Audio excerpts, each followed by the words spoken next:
Well, welcome back to the full 80 minutes on Show Me the Money Rugby League TV. Happy New Year. It is our first show of 2026, and as you can see, I'm here with the gang, going from myself, from right to left. We've got the King, Mr. Craig Show Me the Money. We've got Jimmy Mack, who certainly has an extensive knowledge of the newly merged championship, and we've got Joe Me the Money, the pretender to the King's throne. Before we get going into a lot of hot, juicy rugby league topics, how on earth has everybody been? And don't forget, you, the loyal listener, please like, thumbs up, subscribe. Loads of rugby league content coming your way in 2026. But how has everybody been? We'll start with you, Craig. Word on the street from your players is you are the paddle king. Not only are you Show Me the Money in the agent rugby league world, but you're the paddle king. Well, I don't like, I'm not a boaster, Mick, but I am being asked to go for the under-50s Yorkshire England camp at the moment.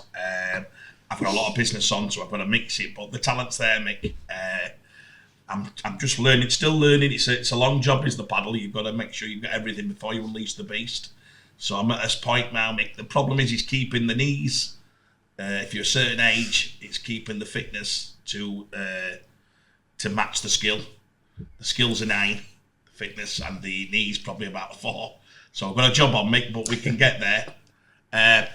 Good game, Mick. It's good. I call it. It's very addictive. I'm sure we're actually going to do a podcast about it soon. So about the journey of it and how it takes over your life. There's definitely some lonely housewives out there, Mick, with paddle, because you get to it 6:30 in the morning. There's 40 lads in car park all staring at each other with them type of eyes, and you've no chance. So it's a real chat. But Mick, on the rugby front, you know what? I've missed it. Probably, I don't know if everyone goes through this. Towards the end of the year, I get a bit fed up, and I say this every year. And then grand final, I enjoyed the Test series, but we all needed a break. You just need to sometimes, and it's busy time for us, so we don't get a full break. But actually visualising and watching it, and I think sometimes you need to I've been to 2 or 3 games in the last 10 days, and I've started to really enjoy it. We went to Doncaster on Newcastle on Sunday. Yeah, I was there. You were there. You just said, what a game. What a game. Fantastic challenge. We were laughing because anybody who hasn't seen the championship and you get a chance to go, it's a total different thing to watching Super League. It's total different to watching, certainly, Test series rugby or even. But you go and watch it and there's a place for it because the competitiveness and the brutality of it is unsurpassed. And we were saying, I don't know if you noticed, Mick, that Paulie comes on, and what's Paulie, about 122 kg? At least. Probably more. And probably more. So we're watching it and he stood behind sticks and we're thinking, I'm saying to Carl Hall and Joe and Clint, they're not kicking to Paulie, surely. Because every time he comes back, he's literally, somebody's getting stretched off. And he does it, and kid flies out, and then they do it 4 times. So I'm like, surely just keep it away from him. Now, whether they tactically wanted to gas him up, it was the worst move I've ever seen, because he laid 3 out, didn't he? And every time he touched the ball, it was just a mismatch. It was like watching some like George Foreman fight a flyweight. So I like the challenge of it. I thought the game was in. You didn't know we were going to win that game, did you? I will look behind me. This Carl Hall's nails have gone out there. He's absolute, because Carl's saying we've got Cass. Is it Cass in the next round? Castleford, yes. So he was trying to work out, Carl, what money the club had make. He's like, Jesus, you didn't realise how much? And he's calculated every penny. Clint were cool as a cucumber, weirdly. Clint's like, and I'm thinking, wow, there's 2 contrasts of Carl's literally living every tackle. And it went to wire, didn't it? Well, probably for Clint's point of view, he's probably thinking, Newcastle are out now. There's going to be no conflict of interest if York beat Barrow and then Newcastle end up with York. I didn't think of that. Well, that's Clint's style. To be fair to Clint, his style's not to get too... No, I know. Carl will live in every kick. And it was a great game, and, it went right down to the final play where Jordan Lipp, the new Australian centre who signed for York but now appears to be a Newcastle player, went towards the corner and somehow Tom Holmes, Luke Briscoe, Reece Lynn rolled back the ears and forced him into touch millimetres from the line. But wow, when you look at the weekend gone and the plethora of blowout Challenge Cup ties, which were 110-0, 86-0, to have a 24-22 with the resulting doubt. Brilliant. That's exactly what the Challenge Cup needed. No, well, brilliant. It was a great game. A couple of emerging talents. It's quite a funny story with Neil Chinembi. Joe probably had to describe this better, but Neil and Andy Chikase are brothers. And famously last year they played against each other.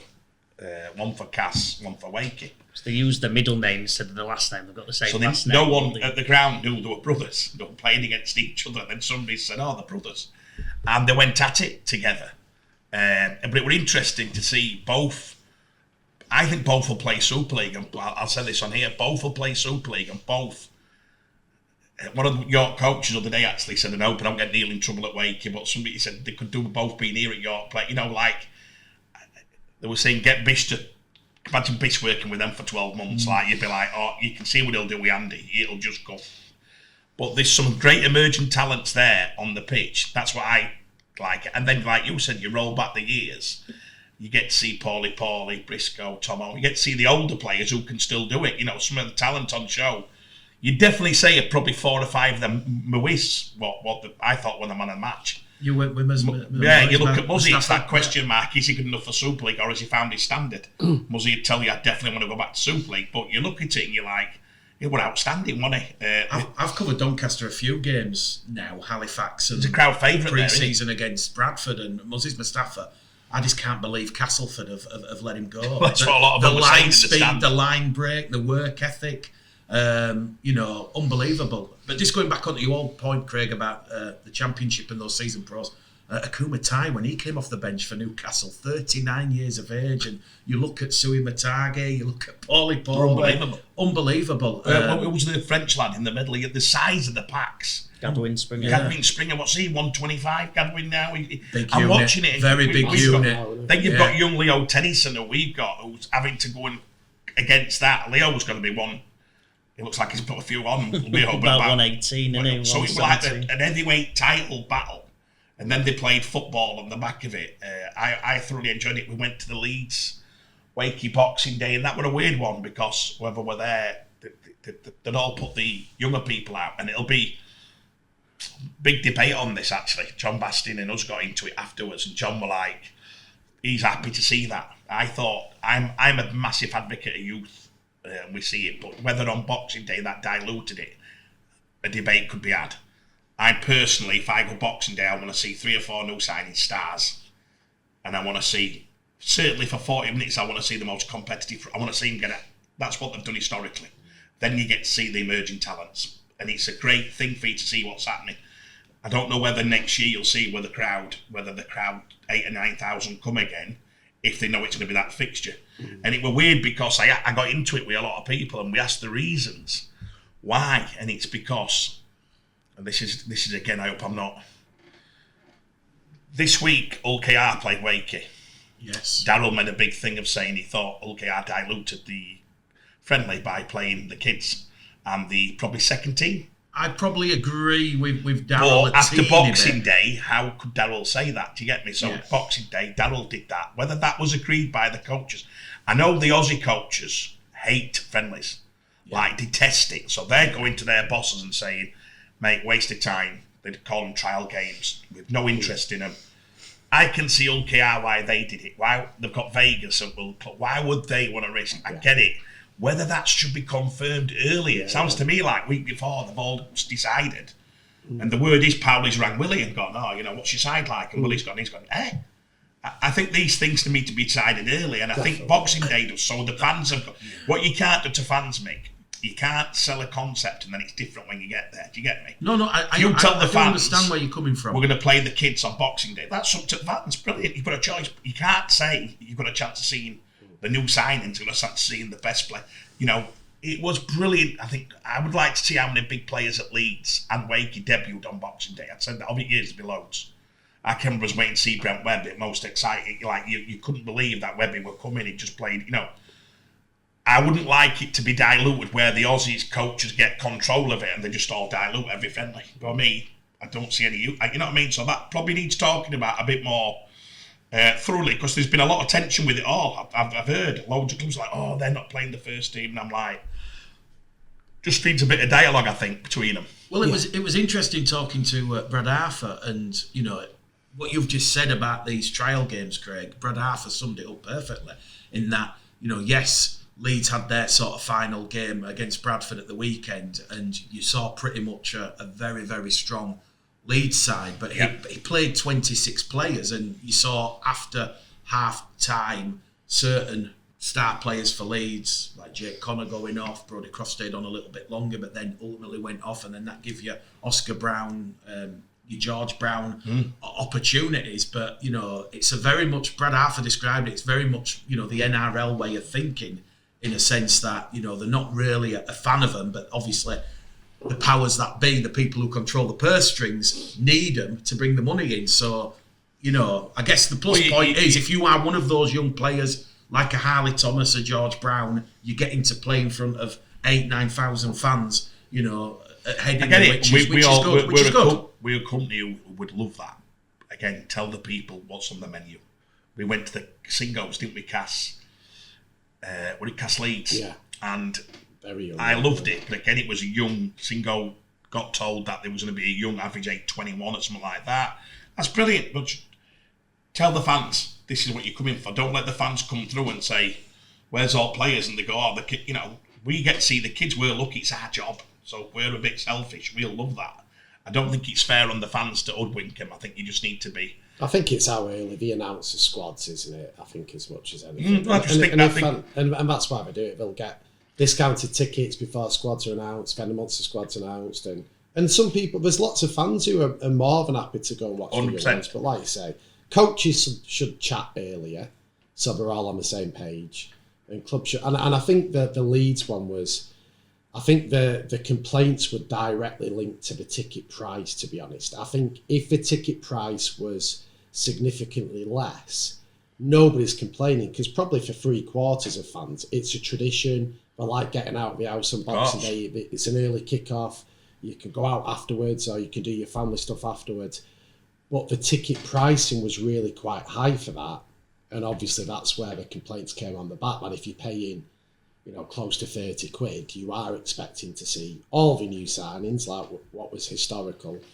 But the last thing is, because the championship season is starting so early this year in the Challenge Cup games, it has changed what a lot of Super League clubs, their general preparation. You know, Leeds always had a friendly with Hunslet where they would put the kids out, wouldn't they? That'd be the young team, and they can't do that this year because Hunslet's games have started. Yeah. So I think we've probably tried to work out how they do it, and always the last game before the season starts will be, you know, when they go as strong as possible. Yeah, it's simple, isn't it? Even if they put the squads out, don't put all star names out and don't play them. And don't play them, no. Just let them know. So I've enjoyed the games, Mick. I think it's been a great start. The interesting debate, and you can hand it over to you lads here, is the coaches. Some are mad. Some are the fast ruck, the new ruck, as we call it. And the refereeing perception of what that is, and the team's perception. I got a phone call of some players after the York game.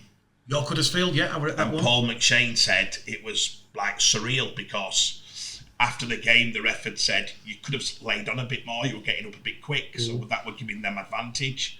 Paul didn't think in the game they could have done that because he thought the ref had pulled him. Because Huddersfield, he thought, had a better idea about how to handle it. He said that was the difference in the game. They seem to have.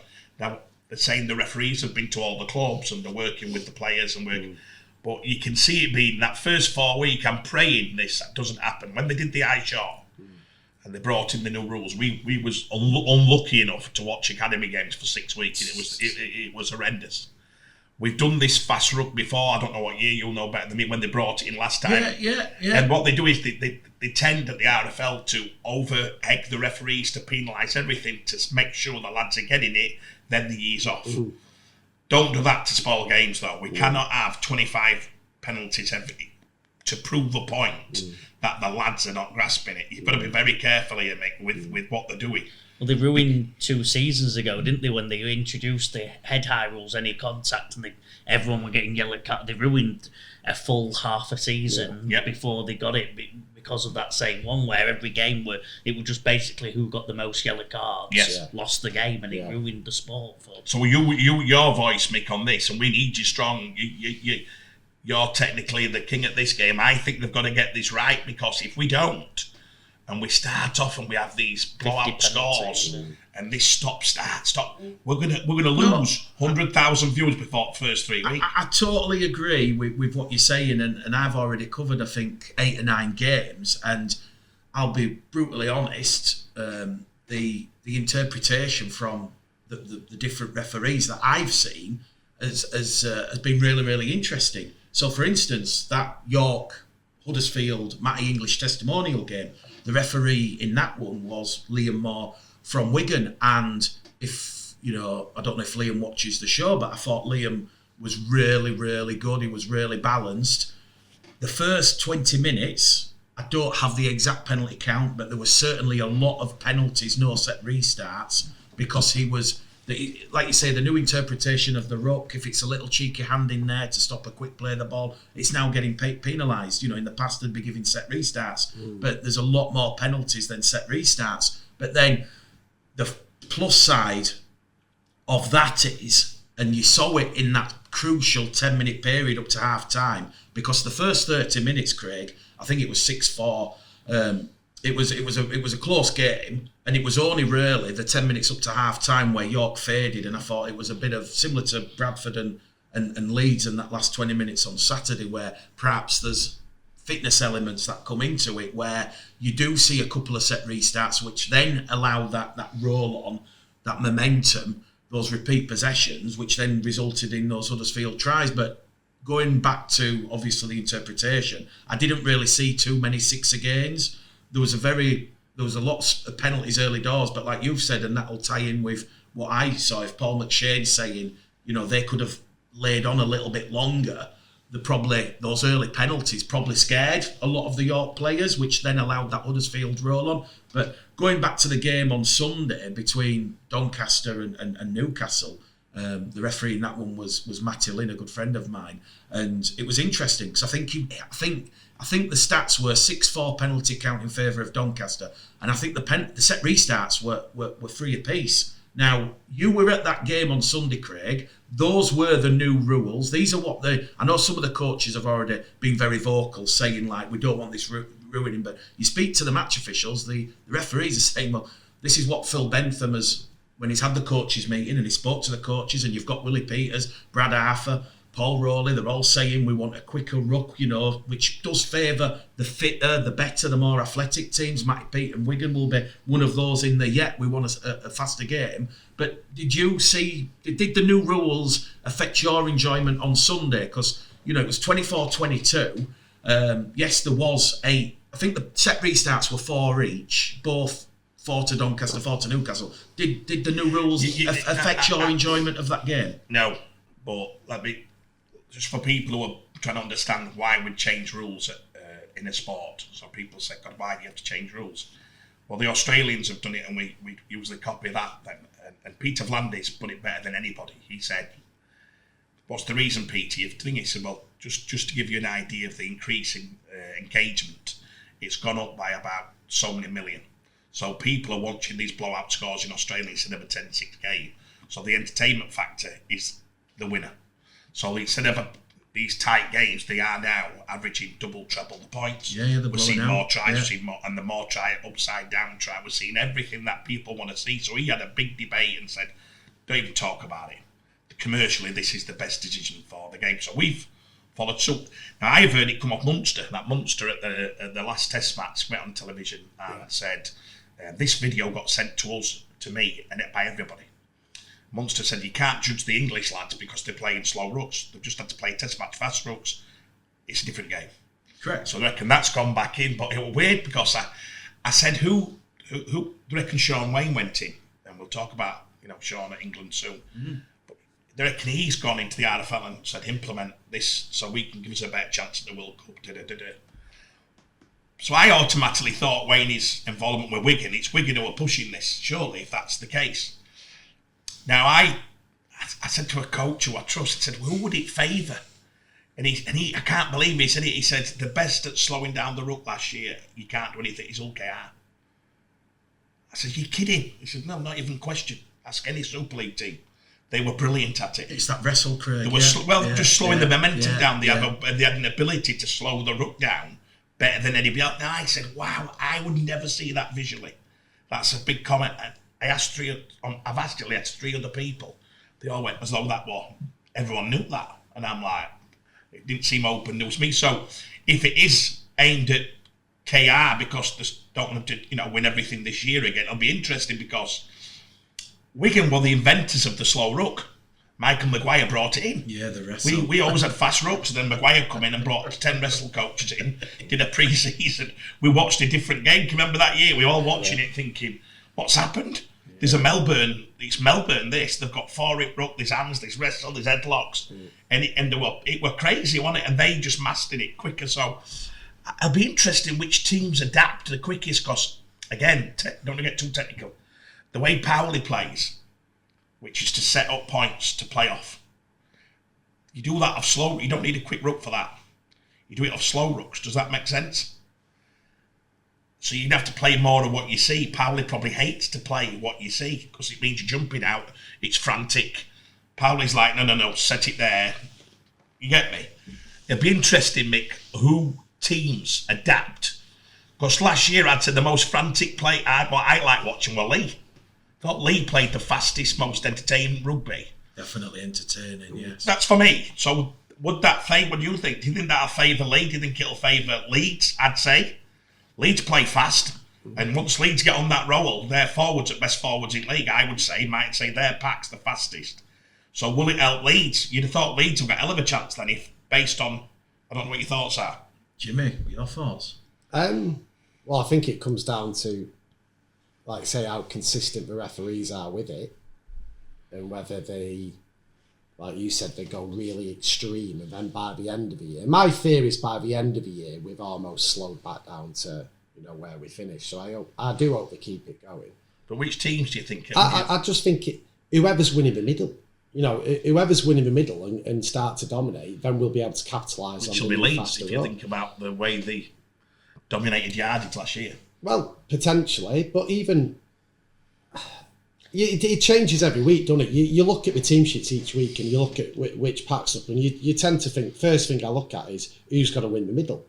Yeah, but I'll break it down. Do you mean if everyone's Bradford? It's a fantastic fence you just sat on there, Jimmy. Was that nicely painted? Bradford, no, Mick, don't let me put you, Mick, here. But it's a bit of a laugh. Bradford don't want to do a quick. Bradford don't want a quick ruck.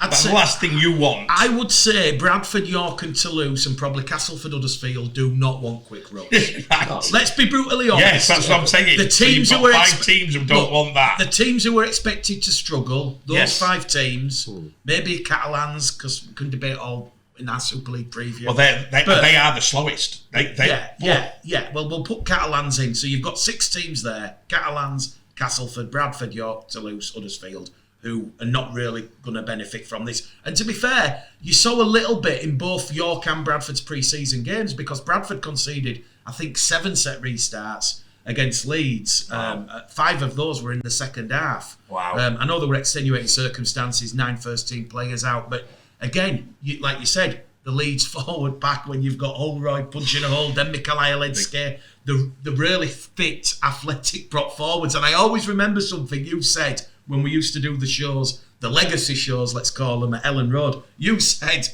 you called it perfectly. You went, Mick, in the next 4 or 5 years, you won't be able to tell who's a centre, who's a prop, who's a back rower, and you're seeing it now, certainly with Leeds. I don't know who the fitness guru is at Leeds, but whoever Brad Arthur's brought in, whether he's English, Australian, wow, very fit, very athletic. I'll be shocked to all. I watch all and I'm thinking, well, that's so all. It'd be interesting because their average pack's about 125 kg. Well done, Joe. You're right. So you'd be thinking it would suit all I've seen. I've not watched Hull. I know they had a tough afternoon against a youthful Huddersfield side. So I think that's the most. It's not the interpretation of it. It's then what happens. Who adapts quicker? Remember, a lot of squads have already been picked. Yeah. So you can't. So I've had a lot of people on last 2 weeks saying we need some fast leg props, and I'm laughing, going, God, they've been caught on up again. Yeah. They've realised now, holy smoke, we've got a 32-year-old prop who can't get up off floor quick, and this game's going to be. I think the scary thing is like when we've discussed Bradford, York, and Toulouse at the end of last year when we knew what were happening, and we're obviously very worried that was going to be there would have been some big scores from them for you, especially. With this now, it could be really dangerous. Like the last 20 minutes, like you experienced the other day. That I think that's the worrying thing. But at the same time, like we've seen in the NRL, it arguably gives the teams that are the underdogs.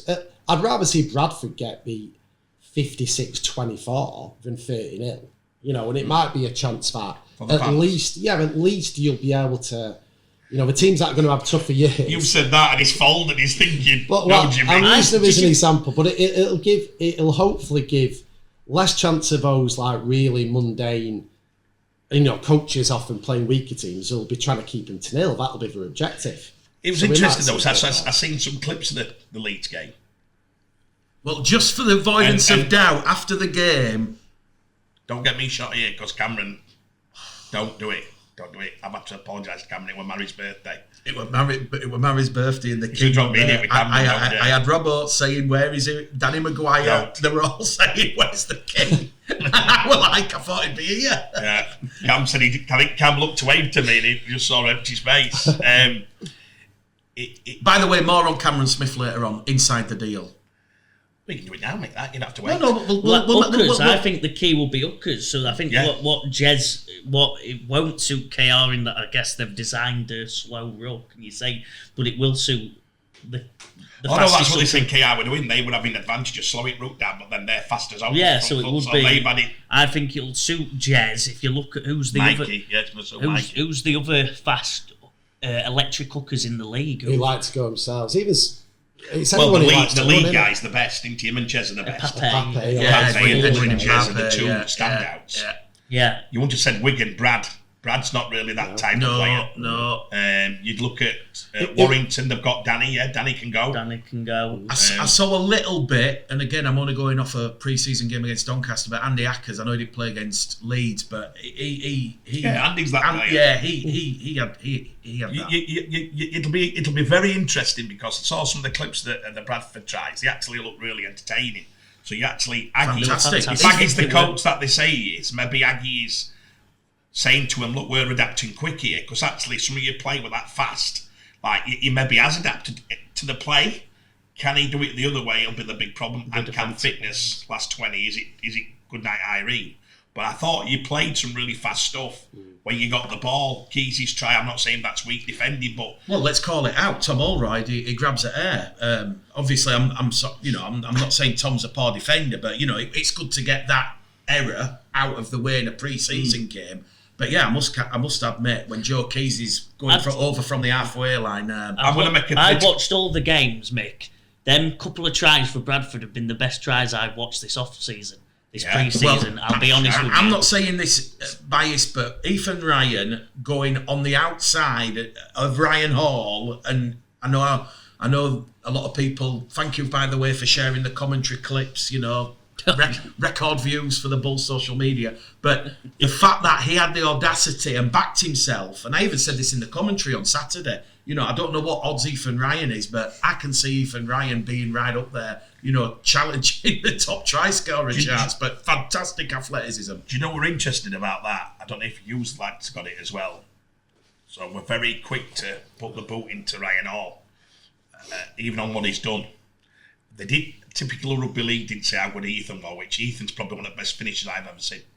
Ethan's problem historically would have been the injuries, does he play a full season? When he does, he scores try. Ethan is the ultimate try scorer. He can do it either way, above, left and right, he's got it all.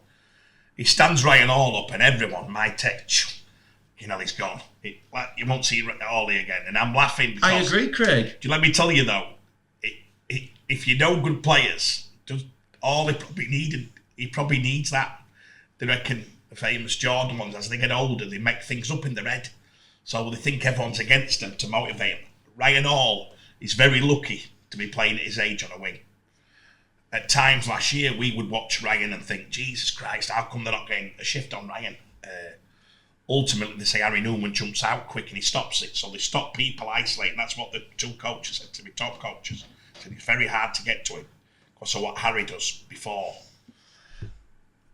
Will it be big question for Ollie, innit? And I think good players, and he's probably been the best winger we've ever seen. I don't think anybody can throw anything in the ring. No. You'd be talking Martin Afire if you were an old school, and I'd be talking Robinson for like 4 years. We've seen some legends, but I'd have to say Hawley is number one. In terms of English players, yeah. 100%. If you were going to compete against the whole Super League, then you probably have Leslie Van der Kolen. Probably in and around. I get you. Look, Ryan Hall's 38, and I think he's won 8 grand finals, 2 Challenge Cups. Yeah. And but it did stand out a little bit, from his defensive weaknesses on Saturday. But like you say, Craig, credit to Ethan for both those tries to go around. But I've got a question for the lads. Then we've all watched a lot of games. Which team are you most excited to watch going into the new year with the new signings? Give a bit of reasoning.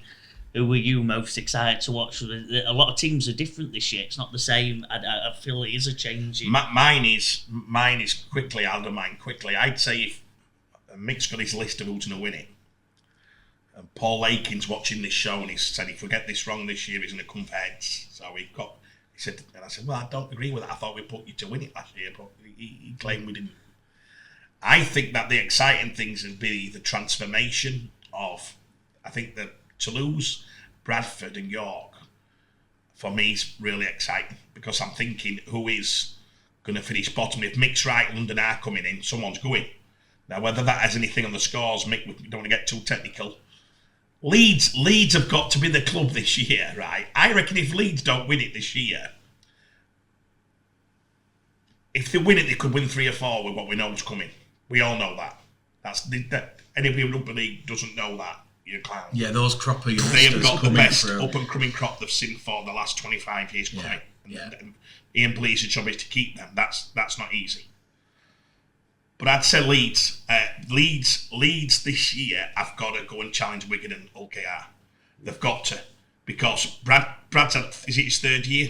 This will be his 3rd year, second full year. No excuses. Forget about that. There's no more excuses. They didn't get Rowan. That's it. This is it. Very ruthless. And Rowan got to a grand final in his first year, so let's judge. I think that's the exciting bit. Can Leeds become the big guns again after 17? I think they won it on 17 because of certain individuals. Yes. I think from 14, it'll be interesting. It's 10, 11 years since Leeds dominated. I don't think they'll have a better chance, I'll be honest with you. I can't see anything why they would have a better chance now. They got some injuries the other day, which is shocking. We've got a young lad, and for the love of God, I hope some of the luck. Well, let's name him Craig Max Simpson. Yeah, it's shocking. It's shocking for the lad, and I hope Jimmy met him a couple of days ago, and I hope for God he gets back because there's more important things than rugby sometimes. Mick needs his help, but Jimmy said he was really good and really happy. He's talking about paddling life, so he must be an unbelievable character to even overcome that. But I'd say Leeds are Leeds are the ones who you say I can't see how they can't be in the top 2 or 3. I can't see how they can't think they can't win it. I can't work out. Cameron Smith, as we're going to talk in a minute, The Last Dance. There's a few. James McDonnell, The Last Dance. Harry Newman. I don't want to give it Harry Newman, The Last Dance. I know another one who could be, sorry, Bleasy, The Last Dance. So we could be among a real motivation thing here of lads going, lads. Could be Brad Arthur's Last Dance, if you've got it. So. It could even be in Bleaser's Last Dance if it's true that he's off to see me. I don't think Bleasy. So you're going Leeds, Craig? Yeah. Jimmy? Most excited Leeds, and I think Danny Levi signing will be... Sorry, you're saying you're most excited about Leeds? I'm most excited about Leeds. Yeah. With a bit of bias in there as well. Yeah, but fair enough. And I'm really interested to see... I think that Leeds have struggled at 9 to match it with the top teams. I think he could be a really interesting addition. Especially, he likes to go himself. He's a bit of a... He'll play what he'll see. So I think he could be really interesting. most interested to see is Wigan. I think this is a huge challenge for Wigan now can they bounce back? Can they win it? Can they come top of a tree? Can they go to grand final? Get to the cup final? Big challenge for them. To now Hull KR have well and truly took the mantle off them after them looking like they could dominate for a little while longer. They didn't have the greatest year last year. They all admit that they were just a bit flat. Not necessarily putting the finger on it, other than it's very hard to back up such an amazing year. So I'm really interested to see if Wigan can topple KR, and with them being undoubtedly determined and focused. They've had effectively not a year off. They still got to the grand final and weren't a million miles away off winning it. But can they be consistent and take that top spot back? I've got mine, Mick. The reason I asked the question, the Lancashire fans normally get mad at us and we talk about Leeds and certain the Hull's a bit too much. We are sat here in a cold January North Yorkshire studio. Mine definitely this year is St Helens, easy above anything else. I think you've got Rowley coming in, who's known as this exciting new wave attacking coach who's done amazing things at Salford. You've got the emergence of, in my opinion, probably 3 to 4 young megastars. I'll put them up there. They've set the stall for George Whitby to become the halfback for 4 years now. It's been a no-go zone at half because Whitby's coming in. You've got Harry Robertson, who had the best academy year I've ever seen with my eyes so far, where he scored 3 tries a game on average. So he's finished last season, and then obviously Owen Dagnall as well at wing, and sure a couple of it. They always spring up a couple others. So Well, Lewis Murphy's going to play some games, I think. Lewis Murphy's got, but they're bringing in now. The thing I'm nervous about is Rowley's brought in the Salford contingent and he's obviously brought them in so he can implement, try speed up the understanding of his attacking concepts. Can all that merge? Because if it does merge, I'll have them winning the league. I love the balance. But that's a very tough balance. If the Salford ones and he sticks too much to they've been great stalwarts. I'm not nothing, but I'd rather see them young ones push through. Rowley's not done that at Salford, so it's a completely new challenge for him. He never did it at Toronto. He never did it at League. So you've got even longer than that said coming forward with Rowley, where he's got some young superstars. He has to make work. Yeah. Saints have ticked off these players getting in now for 4 or 5 years. That is so exciting and nerve-wracking as just a lover of rugby league. Just watching it, thinking, can Rolls get that right, and not just see a Salford ×2? Can we see a St Helens side that has their own identity with the youth, with Rowley's attacking flair mixed in that? Because if it does work, that'll be some team. Mick, challenging you on the bottom 3. Give us, how hard is it from your perspective as supporter for Bradford? Are you winning the season thinking bottom 3? Are you thinking, have you won the World Cup if you get out of that bottom 3? I cover Bradford Bulls. I don't think that's a secret or a shock. Biased. But no, I thought I'll answer your question, and then I'll tie it in with, obviously, you're going on your favourite, what's exciting you. Where Bradford currently are, ahead of next Sunday's game against London, is they have 29 players. Obviously, quite a large number of those players. I think there's 9 off the top of my head. We're in the Championship last season. You look at players like Jaden Ockenbaugh, Wonga Blake, Mitch Suter, who will really the 9. Look pretty good to him. Who comes from the Canberra Raiders. He's had 2 seasons in the Championship. Fast, speedy rucks. Mitch Suter, he loves to snipe out of acting half, as you saw in that first half. Made a couple of lovely breaks against the A and B markers of Leeds, and I think he will thrive under that new rule. You've then got players like Sam Hallis, who were obviously in the Championship last year. And you need people like Sam. He's that sort of, how can I put it, that sort of super glue that can bind it all together in terms of the character and his personality and how much passion he has. I know he come through the Leeds Rhinos Academy and Stanley, and obviously made his Super League debut for Leeds. But he's a Bradford fan. He's grown up on the terraces at Odsall, and you see that. And you've also got your Rowan Milnes coming back, Ethan Ryan. I know me and Jason Hurst, the club CEO, have had a joke calling it Operation Homecoming. But for mine, Bradford and York are probably at a more serious disadvantage than Toulouse, because Toulouse already a full-time operation in the Championship under Sylvan Hills. So I think it's going to be very, very tough for Bradford and York to acclimatise to the intensity, not so much the aggression, because I asked Brad Arthur after the game on Saturday how you felt against the forward pack, because a lot of people have said Bradford's forward pack, it's not as big and menacing as some of the others, but Brad said, oh boy, when you've got Logan Lewis, you've got Aribi Doro, even Jamie Gill in the second half, you've got a lot of aggression, you've got a lot of intensity.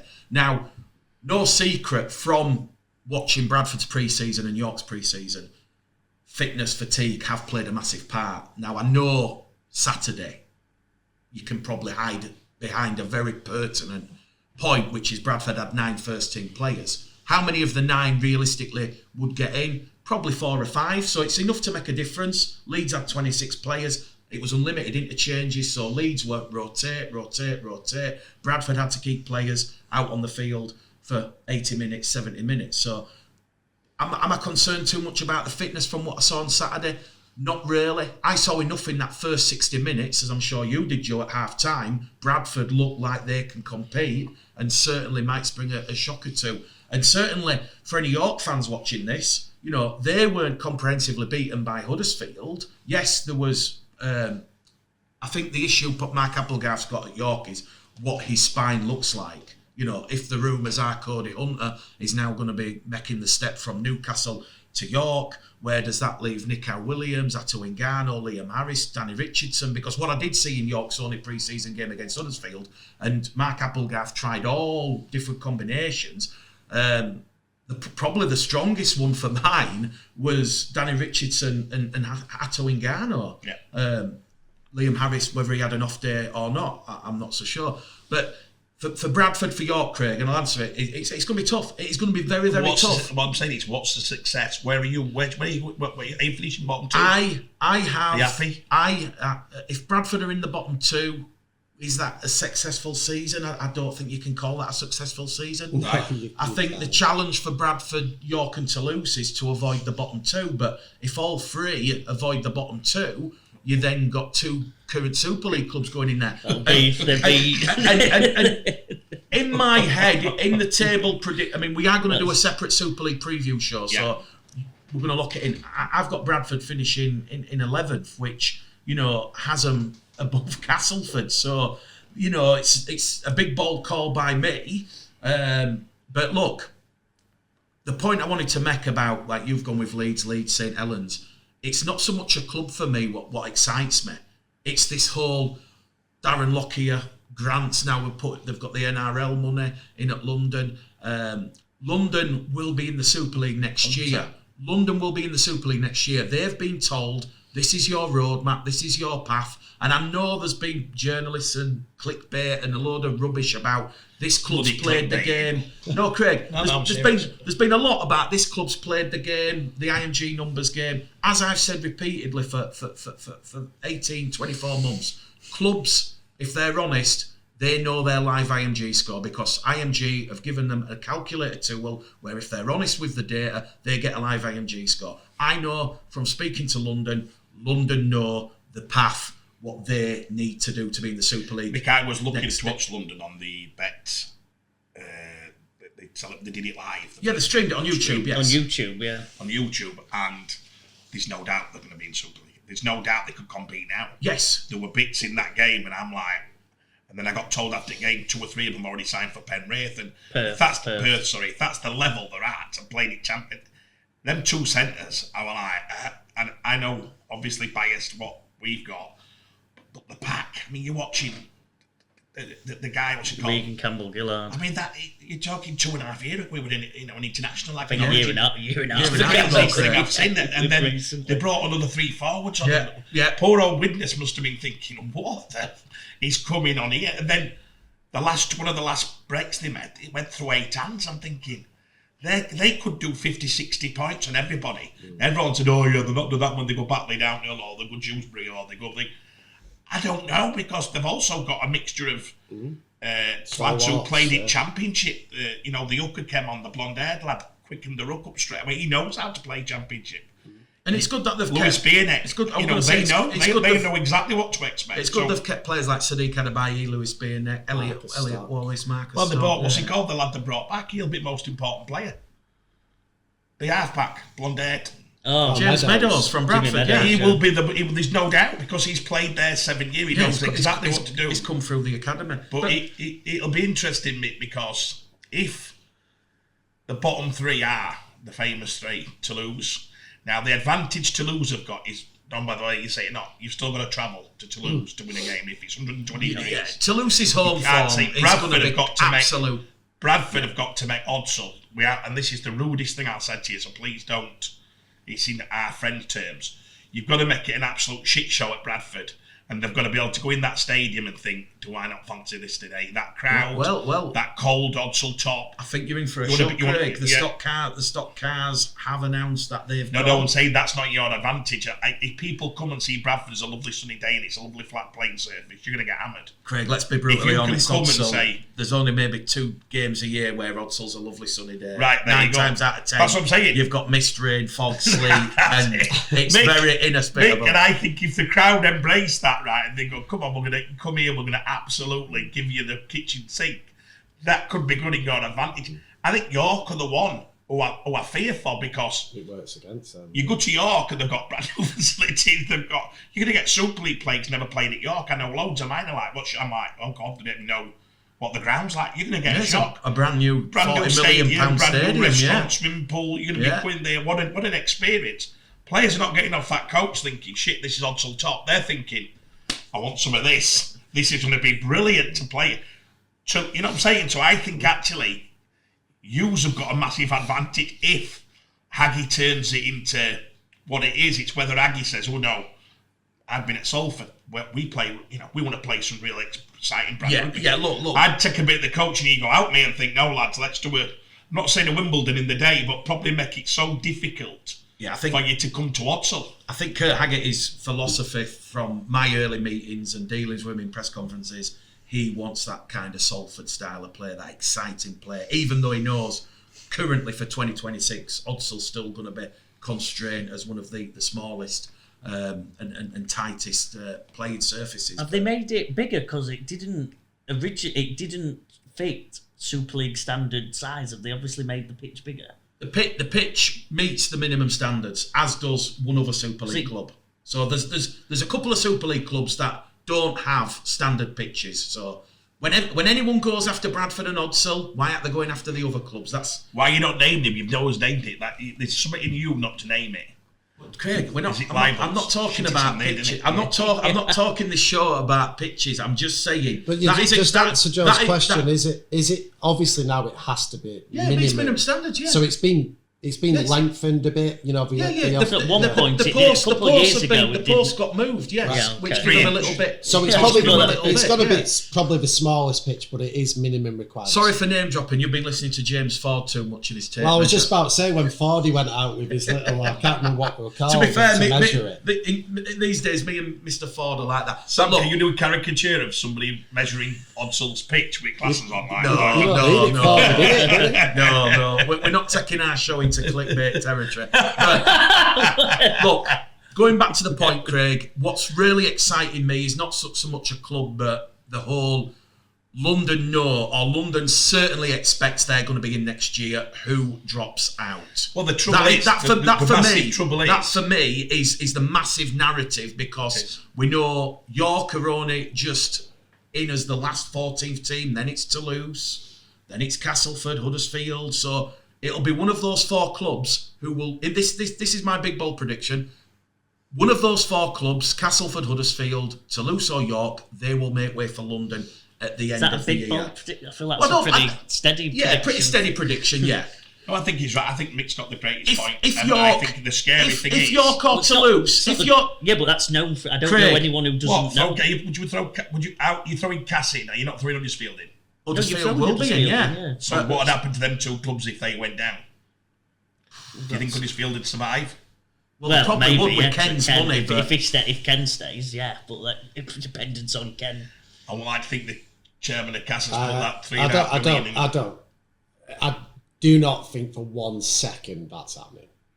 Why? Who do you think it is? I think Toulouse will be brown bread. If they're going to remove somebody at the end, I know you're saying it's nailed on. I'm not arguing with you, but obviously officially it isn't nailed on. That London are definitely in next year, and if they are, whether they're going to be an additional team to what we've got, Super League will not be going to 15.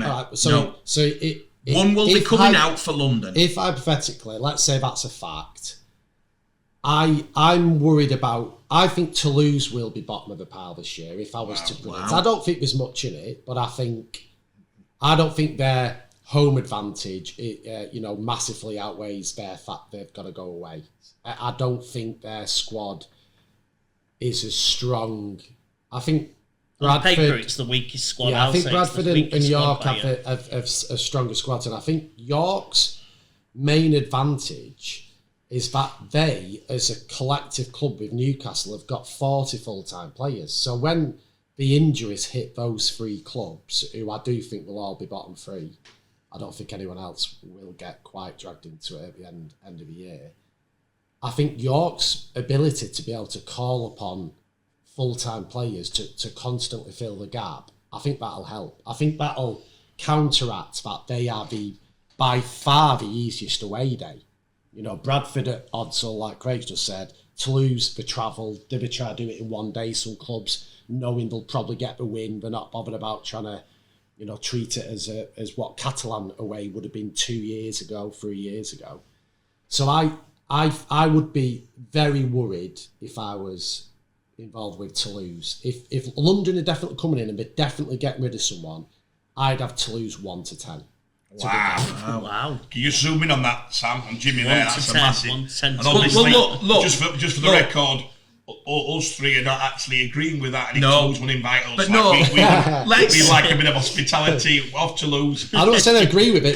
Cedric's not spoke. Here's one for you, Cedric, who we were very close to. I'm still, we message I've not spoken to time. Cedric in 15 months. We've been blown out at Toulouse. I don't know what we've done wrong, and I believe it'll be the show that would have put us... I think something we've said here... Well, I can ask him. Please, I'll ask him for just you. Say we used to be great friends. He used to ring me regular, and we'd try and talk about players. Said we're on the blacklist for some reason, and I think it's the show. And I'm thinking back, I don't think that'll help. Probably. Hey, I've always been a massive advocate to Toulouse, and I'm the one who was. I am delighted that they're in, and I definitely would not want to see them go, but I do think they'll get screwed.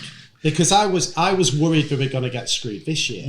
I didn't want them to. You look at all the shows we did, I thought they had earned the right. Who's put the boat into Toulouse out of us then? I think May. It's definitely one of us, I can say. Well, I've always sung their praises. I think somebody said they didn't want them in Super League on this show. Definitely not me. I honestly think that if we are going to be a 14 team, we can accommodate 2 French teams. So, well, look. Well, it'd be great to watch that derby in Super League, to be fair, wouldn't it, for the first time ever? Well, they had 10,000 there when Catalan played Toulouse. It's not for the first time. Sorry, that was always one of my things. The last time they played, before Toulouse got relegated, amazing. They had 10,000 there. That's back. And they were starting to build, and then they lost the spot. So Mick, can you definitely have a word for us? Because Catalans and Toulouse, whether it's we don't speak French or we've got this, definitely something where we don't. We usually work off about a 30% recruitment in at clubs. Right. The French don't have show me the money as anywhere near, so I'm calling you out. I will put the boot into you like you've never had it if we don't get some recruiting. That's a warning to you both. I'll do my but best. Unleashing the boot will come from every angle, and we have the power to take you out or in. Because of Michael's friendship with Nigel. What was that? I missed that last bit. Yeah, it's all right. You don't have to see it. Look. We can talk more about who's going to finish bottom in our Super League preview show. Let's move the show on. A bit of positivity. The Magic Weekend is heading towards a sellout, certainly on the Sunday.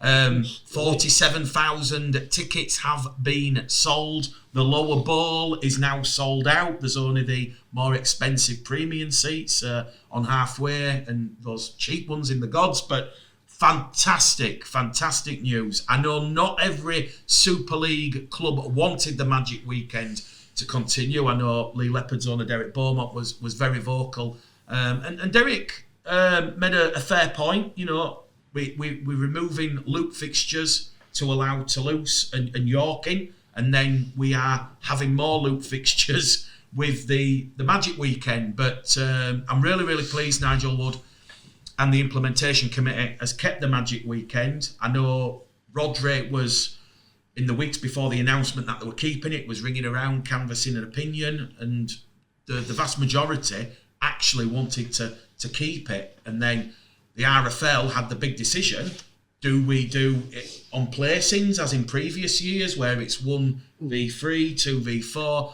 or the fact that you have Leeds and you've got the ability of Catalans Toulouse, who will have their own stand-alone Magic Weekend in France. Leeds versus Bradford, Hull Derby. What do you mean having their own standalone Magic Weekend? They're having their own standalone Magic Weekend in France. So there'll be 3 games on the Saturday, 3 games on the Sunday. Toulouse will play Catalans over in France in a big stadium somewhere, still to be announced. What are the other games? Well, the other games are League One teams. York against Huddersfield. In France? No. Joey's saying standalone. So they're standalone. They're not coming over here.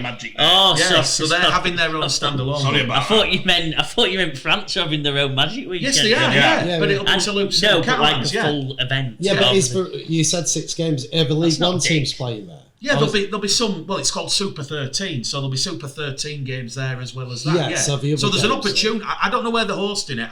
I have been pestering to find out. Someone told me Marseille, which holds 50,000. That'd be great. Even if they got, say, 25,000-30,000 in, if they take it up to Paris. They haven't got Sky. Would that be on Sky? Yeah, Sky will show that one. They won't show They won't show the Super 13 games, but Sky would show Toulouse Catalans in the Magic Weekend. Yeah, but look, that's positive. 47,000 tickets sold. Fastest selling Magic Weekend up to date. I mean, I know a lot of people will focus on perhaps the Saturday, the Sunday. I mean, for me personally, that Sunday looks absolutely mouthwatering. Castleford against Wakefield. Then you've got Leeds Bradford, and then to finish it off, Wigan St Helens. Wow. Hull Derby on the Saturday. Hill Dickinson, I went there for the second test. Leeds of the playing S's. then? You said Bradford. That's amazing, isn't it? Yeah. There's going to be 4 meetings. So, yeah, I just wanted to get that in there. We'll keep track of where the ticket sales are, but the Magic Weekend, absolutely fantastic that the sales are flying. And I think the RFL, deserve a clap and well done, because they've gone for the derby games. And I know some might say, well, it might create a bit of an imbalance, but look, I'm all for it. Mick, on that, you can just give the RFL some praise. Yeah, I think. Who is the new CEO? Who's Abi Akuku is the interim CEO. No, who is the new CEO?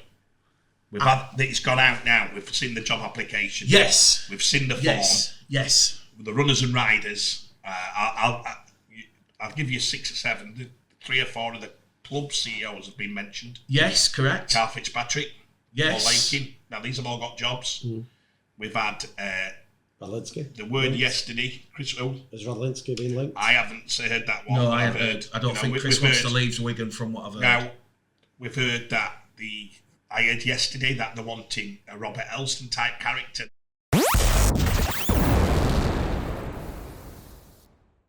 You're saying that that's your marker who did the work, that job, and we're saying we're going to get. So this is what, seriously, yesterday I got told that they're wanting a big name from another sport to come in as an administrator. Right. But we've tried that one. I don't get it. I'm going to challenge them again. Which clown there would say that? It cannot be normal to say. No.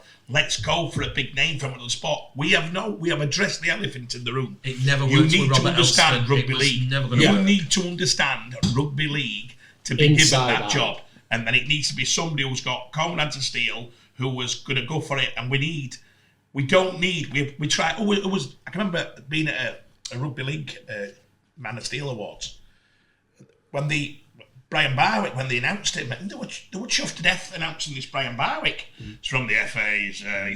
He had more awards. He sponsored this, the FA this. He never got a sponsor into our sport. He never did anything. We paid him 60, 70 grand just to sit there. I can't believe if we're going down that. I want to see somebody who is driven in the sport, who takes nothing. If it is one of them CEOs, which, let's not get all people, well, you said this. We're not saying anything. I'm just saying what's been said. Is I would rather have one of them than somebody from the outside. I would rather pick internal and James Clark would be another one who I was thinking about this yesterday on all your things. Clark did. I think now looking back, he's done an unbelievable job. But all right, if it's true, and this can, if the investment didn't go in for 8 or 9 years, and he was having to run that on nothing, to what's going into the club now to make it tick. We're talking probably 1.8 million going in. Difference, yeah. And he's run it off nothing and achieved 3 Challenge Cups, top 4 finish, and produced some unbelievable young kids who we're seeing now. He must be a magician. Now looking back, Clarkey got slaughtered when he left Hull for what they said he did. But I'm sure the Hull fans now will be thinking, wait a minute, he actually did an unbelievable job. I've heard Adam Pearson's name's mentioned yesterday. I'm going to be biased on this personally. I know who did 99% of that work, and it was James. Adam was fantastic when he first come in. They needed Adam's money when he first come in. Adam's got to be a shrewd operator. Look what he did at Derby County, so CV would have it. But I know who was the engine room on that. But I think this person needs to be internal. And if we are lucky enough for a club CEO to put his hand up, I've heard a couple of agents' names mentioned. You're 6-1, I'd say. I'm 6-1. I did hear. What did Personal said to me to go for it? He's our Joe because he wants to be king. So. No, look, Craig. Joe's spreading rumours of women. Craig, I got told before Christmas about the agent rumours wanting to go in. Well, don't mention the name. No, I won't do. And I have, listen, crack. These lads know. I have a CEO rings me every week, and he says to me, "Sit down, son. Get your pint. We want you to be the king. It's time you cross squats. We want you." And I've always said I would be. This is lovely, respectfully so. What he says, I would have an history in creating business. I would have an history in the sport. I think I think I could drive. It's people. not a sales pitch. It's not been a 20-minute sales pitch. I could drive people. I think people would follow. I think people would trust. Of my history, I would say 100%. I'm certainly not a follower. You're my son. I'm more of a leader than a follower. So the problem with it, the problem with it is you do need to be politically correct, which I don't think I am. Well, it don't stop Donald Trump, does it? No, but I don't want to be referred to as Donald Trump. I think that bit, and this is me being respectful and having a laugh with us. Your age has got to be right, so you've got to be have enough inside you to want to really change things. So you're too old. And I think you've got to have somebody who's ticked every box in the sport and really understands it and who we can all get behind. I'm happy to go in, and I've said this before, we should all be happy to go in and help anybody we believe. I just don't think we've ever had anybody we really believe in. I think Nigel, and I'm saying this again respectfully so, it'll be somebody who Nigel, you know the score, we all know it. When anyone's got half a brain will tell you. Well, Nigel's not bringing a bigger gun than him in, so that counts me out. No. So he's not going to bring somebody in. Nigel is not in. Nigel will be the king. There's no doubt. I've seen him in action too many times. So it has to be somebody who can work within that structure. But I pray, this is honest, this is really in my heart, I hope for the sport they do go internal. They've never dared do it before. And whether the job pays 180, I've earned 180 grand, let's say it pays 180 salary, it pays a company car, you've got a 5-year deal. This is what they're saying it could be. Whether the CEOs, I don't know what CEOs get paid. I don't know whether that's... That must be competitive with Super League CEOs. So would they be attractive enough? Well, it's more than what the Prime Minister gets. So it's great. Yeah, but they earned 10 million afterwards when around America talking about the terrible time they've had being a Prime Minister. So Tony Blair's worth 60 million out back in. I've got an image now of Brian Barwick doing world tours with his little black book. I was in charge of the RFL. You know the score. These are my contacts. But I do hope this time that they do. I do pray, and I think the owners have got to back off, like we've said before, and allow somebody to do it. When I get asked if you did it, what's the first words I've said from the start? Just back off, lads. If you give somebody a job, the worst thing you can do then is tell him how to do that job. You can mentor him and get him to it, but you've got to allow him to breathe and do that job.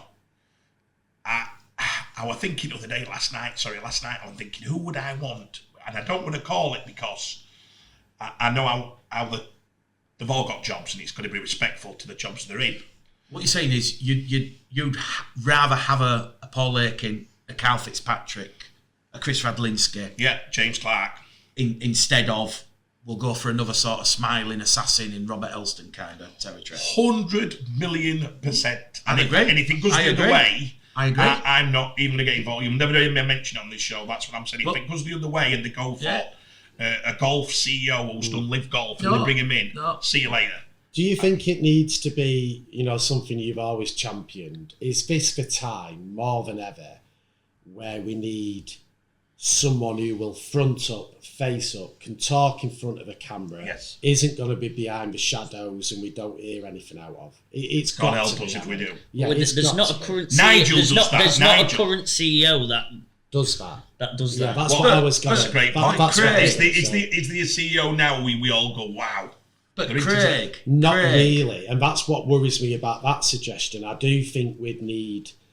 you'd almost need Chris Radlinski with more crack, who's happy to be that person. I think he's the one who's, No, Paul would be the number one. He's got to be. He's just transferred LKR in 5 years to a treble. Well, I'm sure... Sell out crowds 2 years. Yeah, right. So there's a few front runners, but... Do we, and it's nothing against any of them because they're clearly all very good administrators. But if you want that person who's going to be that character, like you said for ages with the IMG, we need someone who's got the you'd win out personality ranks, wouldn't you? You'd lose on a few other categories. But that's what worries me. Like I think Joe was about to say, I'm not sure unless we've not seen that side of some of these chairmen because they prefer to be in the background. CEOs. You might put Lakin in front of a camera and he might actually be able to go, well, I actually can be the vocal leader and be transparent, and we wouldn't know until they get asked that question, and are you willing to do that? Because some of those guys might be like, I'll do that job, but I'm not sitting in front of Gladhill and Matt Shaw to be asked questions, and I think we do need someone who's willing to do that. Well, the reason Derek Bowman for me would be the character who'd be willing to do that, but I wouldn't necessarily want him running the game. I think you've mentioned some great points there, and the reason it's even better, Nigel and Robert are going to be the behind the scenes, but they're running it.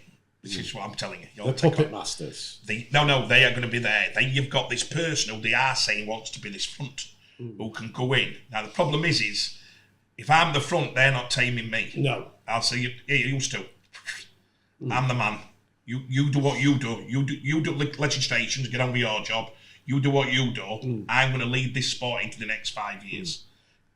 Have we got the dynamo and that person in this sport? Or do we have to go outside the sport, which I am so prone not to do because we've done it with Roger Draper. We've done unless there's someone outside the sport that we don't know about that just loves rugby league. That would be the only way. Yeah. I know that. Jimmy, that's such a good point. Sorry, Joe, that's such a good point there, isn't it? That you're saying. Which CEO have we seen come out and confront and call the game out? You're right. Derek does it from an owner's point of view. But have we got that CEO who? And it'll be so interesting. We've got 14 CEOs, I believe, at the moment. I mean, Clint. Clint would tick a lot of boxes. Would Clint tick a lot of boxes, but you look at it and go, Clint actually is what he's done to get Newcastle and York in this position. York, sorry, but then he's got full-time. He's done a move with Newcastle. I can't believe he's got a full-time club. He's not the owner. He's got a full-time club in Championship, whether you like it or not. The 6 clubs will copy him very quickly. You know? I think what I'm saying to you is Clint would have. I don't know. Obviously, you've had your problems with Clint. What problems sorry, are they? I don't want to get into that. But you're bad from ground. I don't. Bad from what ground? You're bad from 4, but that's one. Anyone believing this rubbish, feel free to unsubscribe. Here's one. I'll give you a little insight into my interaction. When Richie Myler, who's new to the game, he's had his life in the sport, but he's new to being a CEO. I said this to another CEO. I met Richie on Friday. He's sometimes got a brilliant way of looking at the game because he hasn't got the shit that we've been hammered with.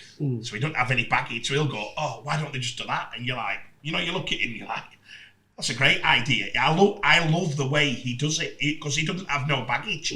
So him saying, I challenged him about the overseas, why he wanted more when he's got such good young players coming through. And he's like, and it was very funny what he said. He loves the type of young talent coming through, but he thinks they've got to be elite. So he's saying, we can't just sign 10 people and only get one of them's coming through. Because we've only got one pigeonhole. So he's saying, it's ridiculous, really, the system. So the overseas, now he says that fans come for victories, don't come to watch the developing youth. Correct. I challenge that because I think there's a culture thing in that. But he's saying, telling you, Craig, I can prove it to your own figures. Yeah. If we had all the youngs playing, we got beat 6 on top, we're down to 4,000. If we played overseas players, now an overseas player at 28 beats any English player under 20 unless you're a freak. So he's saying that system for him works based on figures. Yeah. Well, that's a brilliant way to look at it, isn't it? Matt Ellis said a bit of the same thing, to be honest. He said, better be careful here how we look at it. So you're not challenging. You're challenging the fans and their perception of.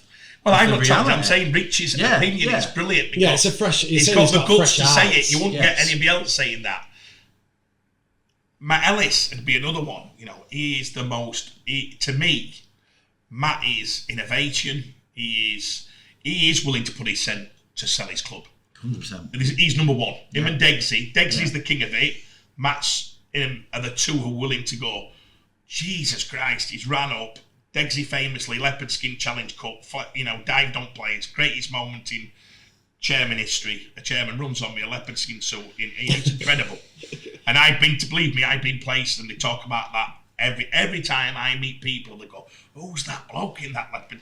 Well, I must admit, it's very, very close to seeing Marwan Kukash with a £1 million check. Yes. When they beat Hull KR all them years ago. And Matt's willing to put himself in positions to sell his club. He is. He'll go up and do the Klopp. And it's amazing that he's willing to do that. Yeah.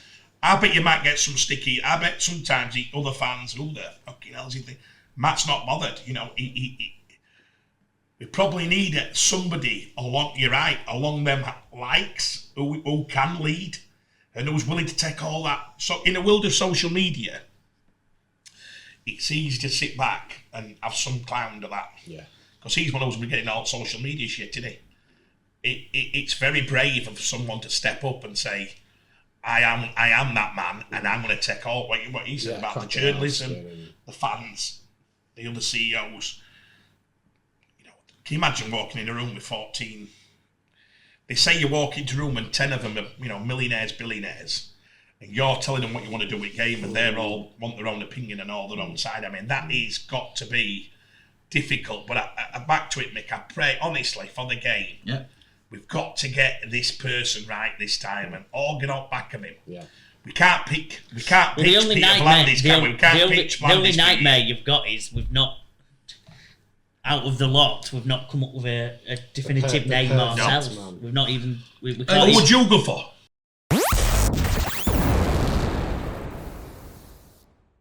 It's interesting you asked me that, Craig, because I didn't want to interrupt you whilst you were in full flow, but Nigel Wood has a very important job to do because as chairman of the Rugby Football League, you are in position number one. And number one, Nigel Wood, his role is to make sure that the correct people are in the correct positions, in the correct seats. And I know from speaking to Abby Akuku at the recent championship launch, he told me that he'd not applied for it. Whether that has changed, I don't know. No, it's not changed. So he's still not applied for it. So why does he not want it? Well, he knows he can't get it. He's an interim. Is an interim that's measure. the truth. He knows he can't get it. Abby Akuku's there as an interim, and look, when the timing's right, if you were to ask me my honest opinion on Abby Akuku and strengths and weaknesses, I would happily do that. But yeah, Nigel's got the most important job in rugby league, and like I say, Craig, you've asked me who. I could definitely support a Paul Lakin type figure. Carl Fitzpatrick, who I know really, really well. If you were talking, I don't want this to come as a criticism of Carl Fitzpatrick, but is that fire still there burning? You think back to 3 years ago when Warrington were, probably head and shoulders above any other club in terms of their media and their marketing and getting, as Carl Fitzpatrick famously told me in his office at the Halliwell Jones, getting rugby league not just out of the rugby league bubble, but the sport consciousness bubble, so it's in that national bubble. You think back to Wolfie, the mascot at the Crucible, Wolfie at the darts. NFTs. Yeah, NFTs. They went absolutely, it all went viral. A bit harsh. But getting Wolfie out, it was a masterstroke. And that's a marketing manager, that's not a CEO. I know, but what I'm trying to say, Craig, is Carl Fitzpatrick would have that ability to front the microphones, the questions and the media. I love Carl, and by the way. I've told Nigel this, whoever the person is, it has to be more open and transparent than it has ever been, because yes, people know who Simon Johnson was, there was Rimler Akhtar, Sandy, there were all these people who you'd have to be a real rugby league aficionado, rugby league nut to come across them or hear anything from them. So there has to be a more sort of public-facing RFL. We are in 2026 where if there is a Salford situation, God forbid, or a Featherstone, you're straight there answering the questions like the RFL would do under Peter Volandis. Every Monday, shouldn't it? Every Monday, bang. It'd be amazing if that happened. So, look, I'm with you, Craig. The last thing I want is somebody, well, look, I'll say it as it is. I called Robert Elston out the minute that was announced. It was not going to work, and I was proven correct. So the last thing we want is another fly-by-night chancer like Robert Elston who comes in and takes a high salary and delivers absolutely nothing. We do not need another fly-by-night chancer. We need someone who lives and breathes rugby league, someone who's passionate about the sport and who has those key qualities of a CEO to front the media and deal with. Because let's be honest, who is it, man? I thought you're building up to it now. Let's throw them all in. Let's throw Cedric in, Richard Doolis in. Let's throw the London. What's he? Grant, Mike Eccles. No, above Mike, the CEO. Oh God, isn't he killed me? So I'm not James LeBowser, is it? It's now Grant Thing, isn't it? Oh, well, yeah, I'm going to say. Anyway, look, I don't have a name in mind, Craig. Right. I'd go. My controversial one. If Paul Lakin applied for it, I would back Paul Lakin. Based on his 5 years at Hulkinson Rovers and what he's done. If he can do that to rugby league, having the resources, backed by Nigel and Rodri and the rest of the board, bring it on. I'd go. This is thing, isn't it? It's not affecting any of his agent deals, please. I'm protecting him here, all the CEO. No, I don't want it to be opposite because I've got probably my most players with these. It's a Jimmy move. Yeah, Jimmy. I'd honestly, like you said, with the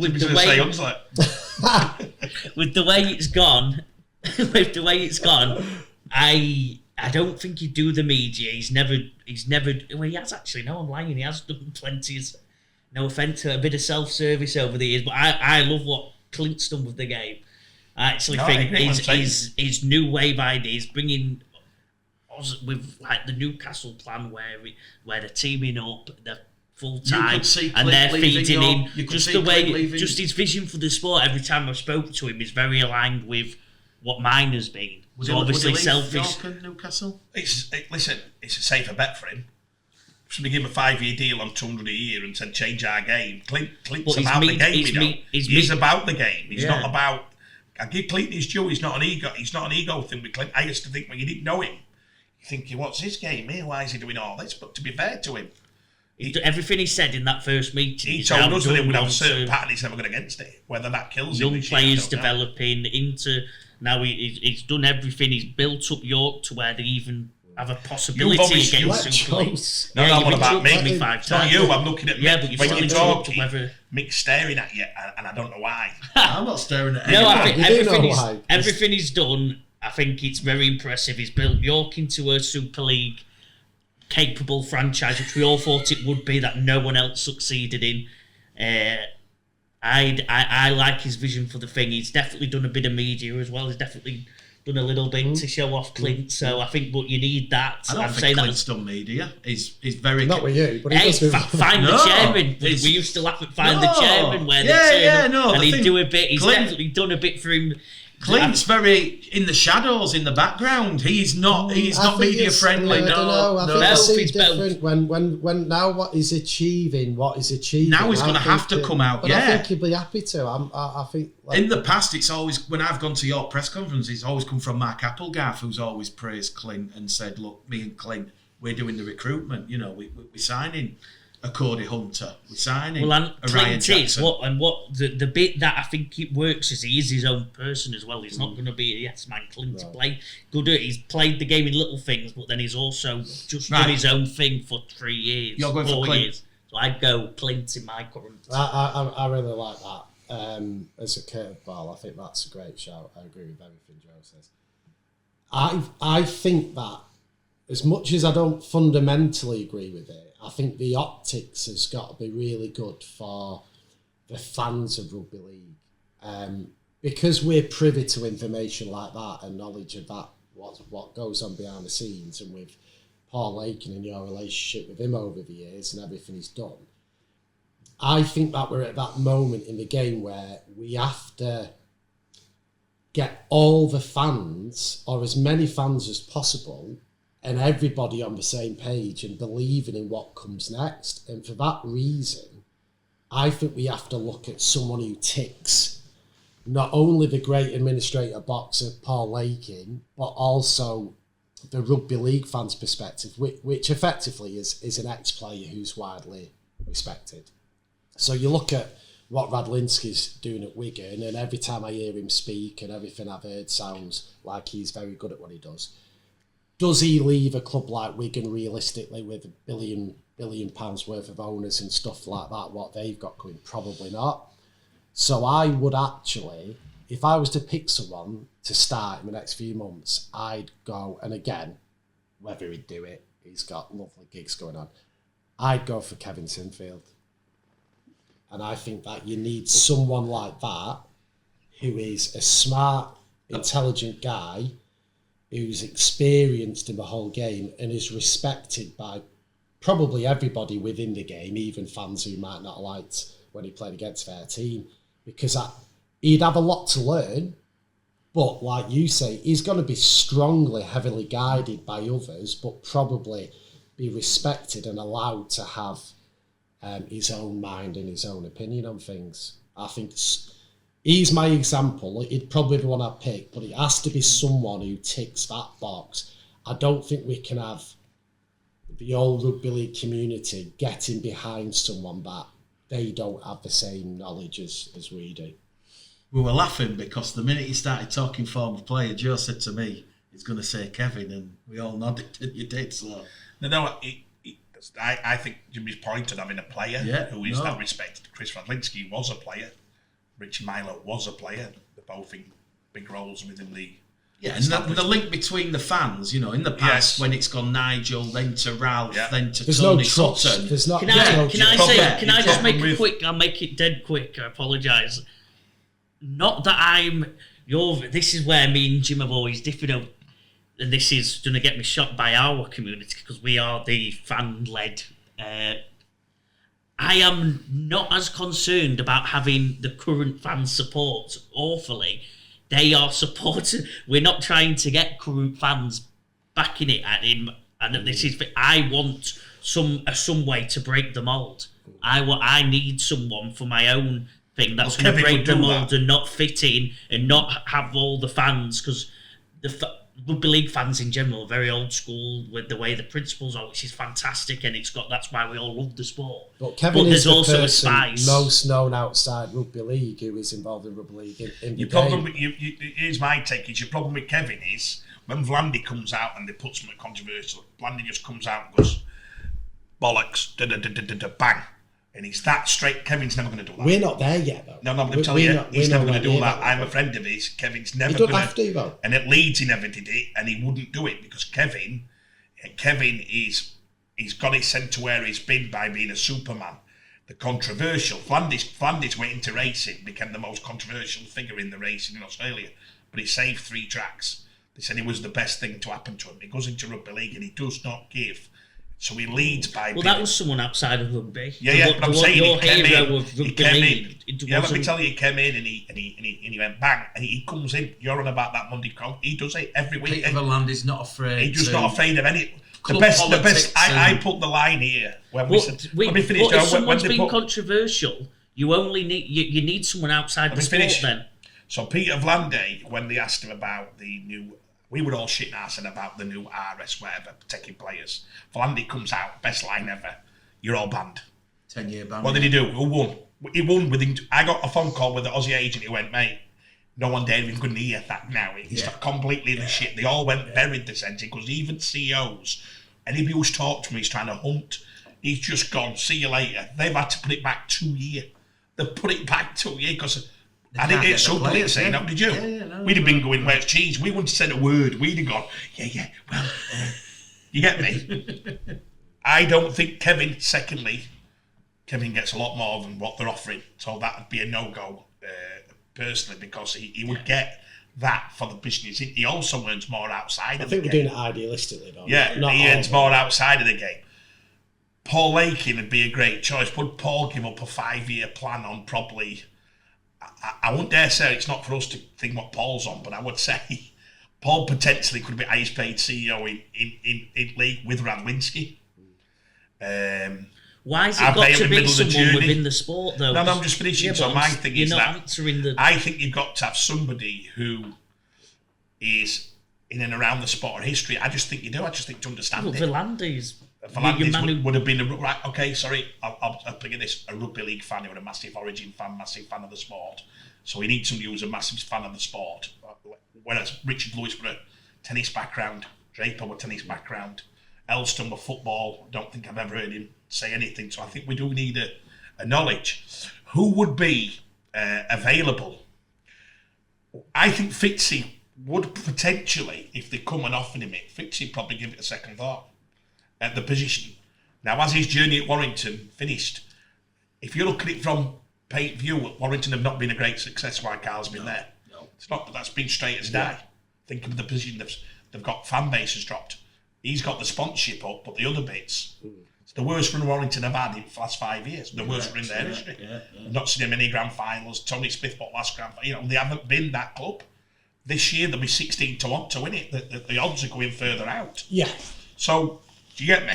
100%. I can't see that. That's why. So you look at it. I always thought Gary would have been the person 20 years ago to take on. I always thought Gary would have been. He would go and front you up, Gary. He knew the game. He commercially were brilliant. Commercially, where people didn't understand how good he was at bringing sponsors into Leeds at that time. I think he enjoyed his tit for tat with Chris Casely. Yeah. Well, he just was very good at understanding all this. I'm going to go for James Clark. There we go. And it's going to be controversial, and I'm going to get laughed at. And this, for people watching this, James left Hull FC and is now at Goal Vikings. Yes, and I just so think... he's still immersing himself, real rugby league. I think he got such bad press, that lad, and I've studied it and watched it, and he got such a bad press on what he did. If you actually studied it, it's opposite what he did. It's actually the opposite of what he did. I think he understands it right the way through. I think he's available, as in they'll kill us at goal because they might say, cheeky twats, he's got a big journey here to happen. Yeah. And I know he's got loads of stuff going off at goal. I think there's a load of other stuff going to go off in the next 3 to 5 years. But I think Clarkey could do it, and I think he's young enough to do it. I think he's got a bit of bottle. I think he stands up. I think he recently stood up in a meeting with a couple and got it on with them, didn't back off. The other bits on Clarkey, what we're saying, would he stand up on Monday morning and front the press? I think he would. I think he's... If your ex-job were being no offence, a Hull DJ, I would say he dare get on thing and do that type of thing, you know, and get in front of people. He loves the sport. He's a work ethic, best I've seen. He's a workaholic. You'll get Clarkey at 9 in the morning, get him at 10 at night. Guaranteed. The problem is you can't get him a phone then. No, but you would get. So I'm going to throw Clarkey into the ring, and I would say he'd be the one out of all of them who would be available here and now. And I think he understands the due restrictions of the RFL better than everybody. I think he understands everything that goes off because he was the youngest CEO in the history of the sport, 32. And I think he understands everything what they get up to.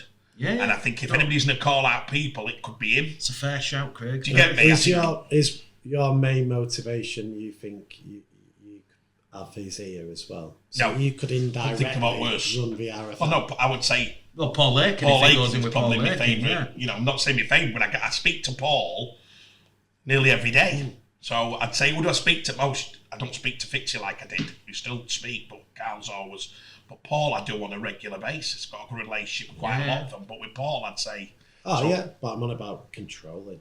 Controlling there's nothing to gain for us. Well, I just love the sport. Yeah, that's what I mean. I think I'm doing this tongue in cheek. I'm probably close to Kevin. I'm doing this tongue in cheek. You say I'm close to Kev? I'm saying that I reckon you could really work with Clarkey. You could really work with Clarkey. I don't think Clarkey would. Knowing Clarkey's got his own ideas, I don't think he'd manipulate Clarkey. Oh, right. I think the only stick Clarkey gets is he gets the stick. If you know Clarkey, he gets the stick because he'll refer to it. Please don't tell me. He'll sometimes refer to himself. You know, you're like, but I think you need that in this job. I think this is going to need... And you know what you're going to need? You're going to need an helmet on your head where you can get shits thrown at you. And you've got to have... And he's done that, hasn't he? Like he's done it. He does tick a lot of boxes. You've got to have somebody who's absolutely foolproof because you're going to get hammered. You're going to get... That's where Clint and Clarkey are another level. Clint and Clarkey, yeah. I think... Let us know in the great shouts. Let us know in the comments, please, who you would want. Would you want Abby Cuckoo to put in for it? Would you want James Clark, Paul Aiken, Carl Fitzpatrick, Clint at York? Can't really know. You know what? One quick one. Let us know in the comments. Would you throw Mike Rushing? No. Right. What? Because he hasn't done a good enough job at Saints? He's one who... I don't think Mike's he's not a front the media person, put yourself out there. And I don't need... great shout. Craig, whoever takes over... It can't be like Simon Johnson who hides in the background. To be fair, Ralph, when he did it, was really good with media. Ralph was always out there, knowing full damn well they're going to be throwing the spears at you, come rain or shine.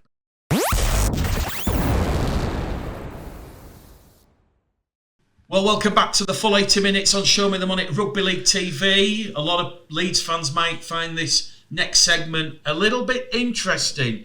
Obviously, it was Cameron Smith's testimonial on Saturday at Headingley.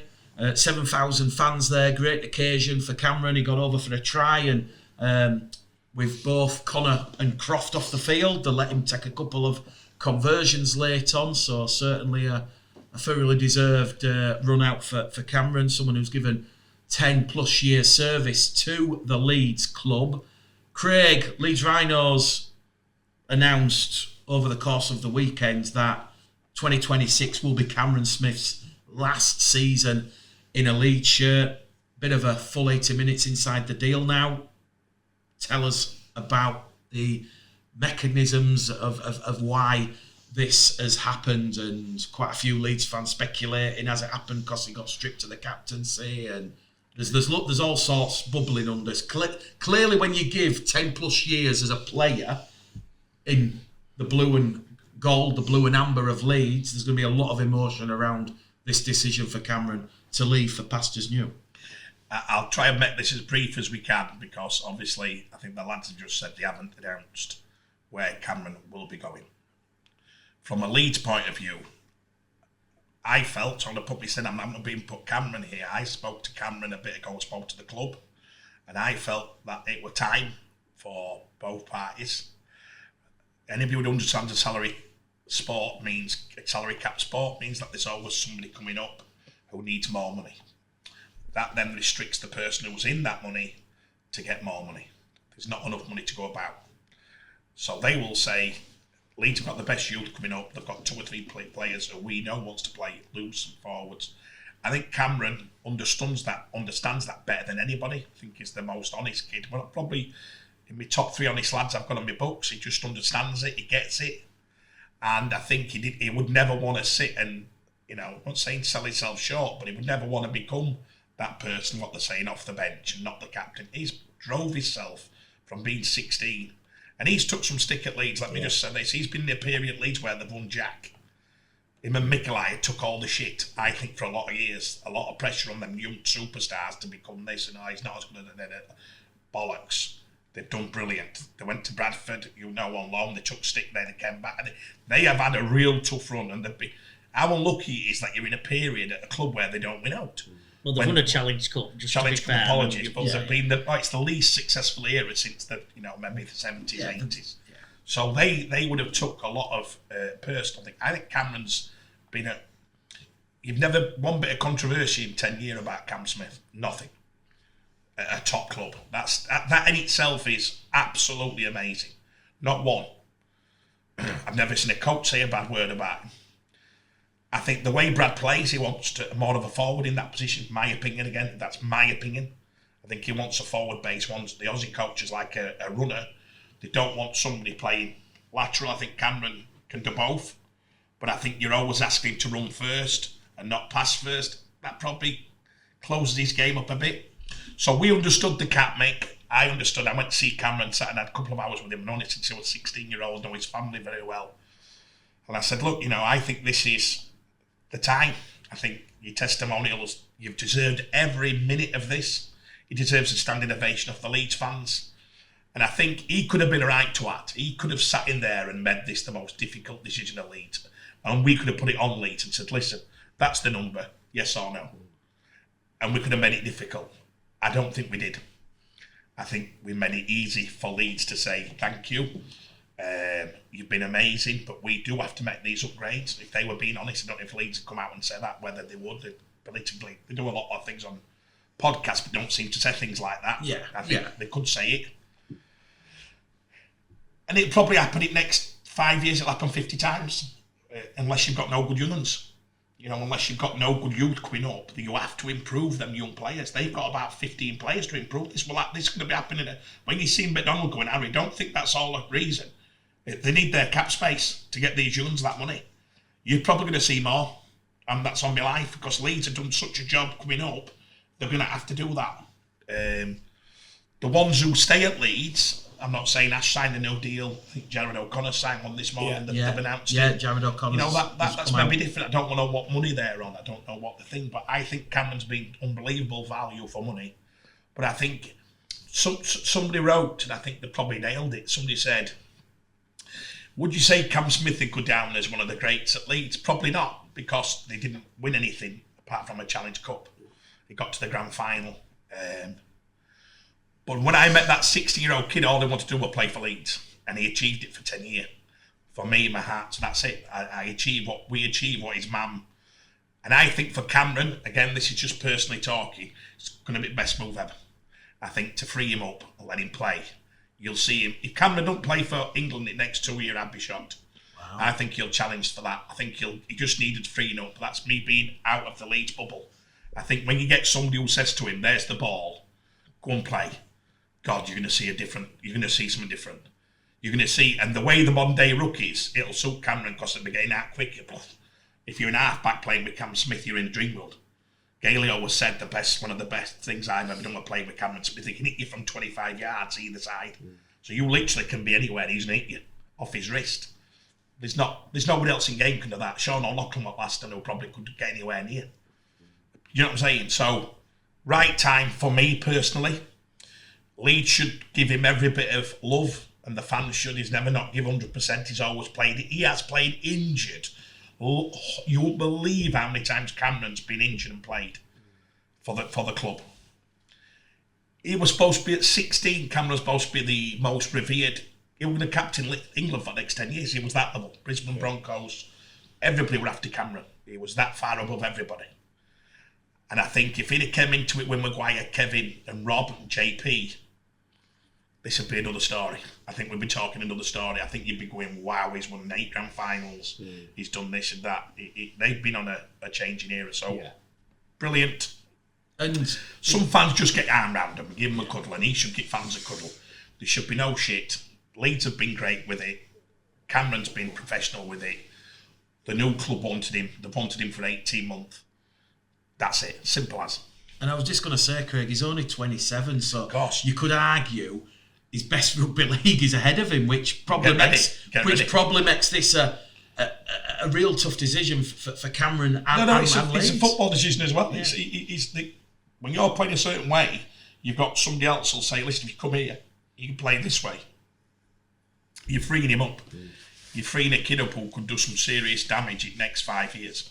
I think that's what'll happen. That's not look what Leeds have missed, because they might have a player coming through who goes on to be a superstar. That's sport. That's life, isn't it? That's all right. Yeah. And just on what you've said, which I think is quite a pertinent point, and hopefully the Leeds fans watching this fully understand that.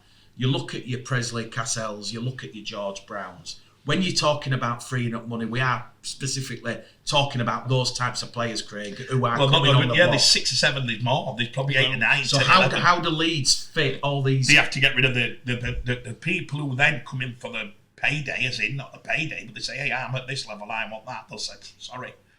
If I could do that job, I've always thought smart. I wouldn't hesitate. I'd just put a hand around him. I'd say, listen, you've been brilliant for a club. Come here. Go in and you send a couple of quid. You've been great. You've been great. I'm going to get him another 40 grand. Or we're going to lose all these. Wow. So I wouldn't hesitate. I think that's what clubs will have to accept. You'll keep some. There'll be some who go. They've lost 3 this year. As I say, I think it'll happen in the next 2 years. They'll have to, just because of the salary cap. And do you blame John Bastian, Chev Walker, Simon Bell for doing a good job for a club? Do you blame Leeds Rhinos for having such a good culture and environment that this happens? It's obviously painful decisions to be made, but it's a very privileged position to be in. 100%.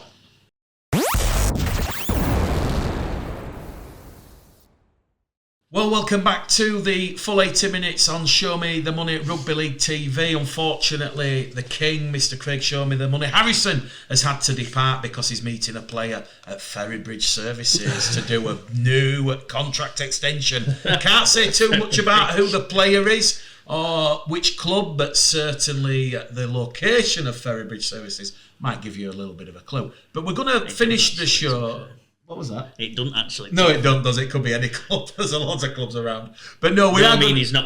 Well, anyway, I'll not say he's not actually a club near Ferrybridge. We are coming towards the end of our return, and we've just done Cameron Smith and obviously his decision to leave Leeds for pastures new.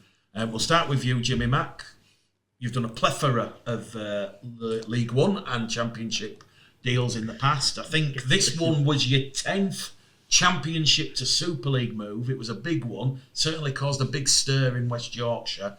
Brandon Douglas, the Championship prop of the year, leaving the Halifax Panthers for the Bradford Bulls.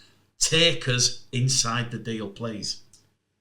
Well, I think you probably have to go back the last few years, really. I think what Dougie's done since he made his Super League one and only appearance for Castleford many moons ago. I think we played St Helens, if I'm correct, in that game. Got absolutely hammered, but I think he actually got man of the match in that. He played really, really well. But anyway, his journey ended and he started, the alternative route through the part-time rugby league world. Had a few years at Donny, which were interrupted by injury. But he was always sought after by, at that time, obviously, Donny League One, by top-end championship clubs. But he was loyal, and he stayed with Donny longer than certainly many would have done, because he felt he wanted to repay how they'd looked after him. And then he worked his way up the championship and ended up at Halifax. And there's probably every year for the last 3 years, there's been little conversations with Super League clubs, a few expressing interest, and nothing really quite coming off. And as with a lot of part-time players who are not straight out with academies or reserves or the ones who are in mid-20s, they've started their off-field lives, they've got good jobs, good trades, good businesses, and it's very hard for deals to be done because the money that even a top championship player is worth to a Super League club is probably not enough to get a deal done, because they're earning the part-time rugby money and their full-time job. So that's always the biggest barrier to get deals done. So you know, over the years, it never quite worked out. And then we got to the point with the new clubs coming into Super League where there was more interest than ever. And to be fair to Dougie, he'd earned it because, you know, me and you know, and Joe knows that over the last 3 or 4 years, if you were to ask 100 middles at the end of the year who've played, who would you put as your top or top 3? I don't think there'd probably be hardly any, if any, that don't put him in the top 3. And most regard him as the toughest front rower in the champ. So we had serious interest from a couple of the new additions to Super League, interest from a current Super League club, but it was the Bradford Bulls, you know, his hometown club, that were absolutely fantastic. From the expressing interest to their journey of discovering whether they're going to get the nod, to understanding that Brandon had a lot of conversations to have with people around him.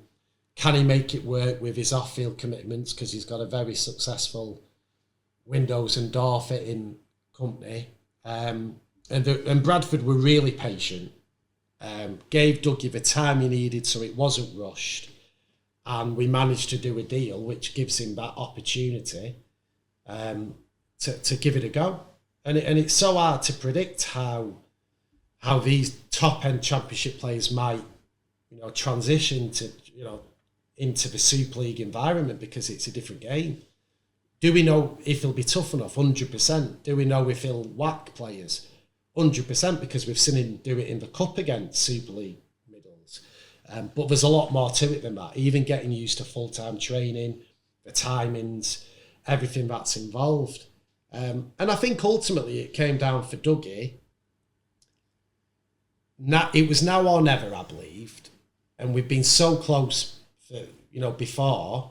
Everything was right about the Bradford situation, and no matter what happens over, you know, the next 2 years, he's got 2 years at Bradford to allow him time to get used to the system, the full-time environment, and it's going to be a tough year for Bradford. It's not like he's dropping in at Wigan and it's going to get, you know, being dominating pack and look $1 million week in, week out. It's going to be a tough gig for everybody, especially Bradford's middles. So he, at least no matter what happens in 10, 20 years' time, we can look back and he gave it a go. Would it surprise me if he does really well over the next 2 years and his career as a full-time Super League player extends? Definitely not. So it's, you know, just excited to see how he does. I think it's a perfect deal for him. It's nice that it's at Bradford, you know, his hometown club. Exciting time for Bradford. Not a load of pressure on, you know, and those sorts of things. So, yeah, couldn't speak highly enough of Bradford. Delighted for Dougie. And the amount of people in the game who are delighted for Dougie, you know, from the championship, teammates, because he's been around a bit, you know. I think, you know, everyone's really happy that he's getting this chance. And hopefully, as much as anything, I'm hoping, and Joe will get onto it soon with another player, if these lads do well, then I think it will encourage the Super League clubs to look more at the Championship and start to think, well, if these two have done it, perhaps we can look at the lads who, you know, might have been number 4 or 5 in the Championship Players of the Year. Because over the last few years, the clubs that didn't pull the trigger on Dougie or really try and make the deal work, I would say the number one reason was less to do with Dougie and what they believed he could do and more to do with the optics. Yes. How does it look? If you're a Super League club who, might have had, might be lower down the table and might have had a tough few years, and the fans are on the back, and certain signings haven't worked. That perception, The perception of, we're going to sign this lad from the Championship, and 80% of fans could be straight on the key bar. Oh, brilliant! We're signing Championship players now, but the bottom line is, what Super League clubs have done historically will be take punts on overseas lads from the Queensland Cup who can be diamonds or they can be rocks. Well, we've seen Castleford over the last couple of years. 100%. Unfortunately, and I think, and on the back of that, Chris Chester now is very much looking at let's focus more on young players coming through, or lads at the right age who could be more prepared to drop in that first team if needed than a young lad coming out of the academy or reserves who physically isn't there, experience-wise isn't there, and I'm hoping it paves the way for plenty more, because there's so many lads in the Championship who have come out of systems like Dougie did 6, 7, 8 years ago, or even 2 years ago, or 1 year ago, we were desperate to get back to the promised land, and the number of deals being done over the years hasn't been that great.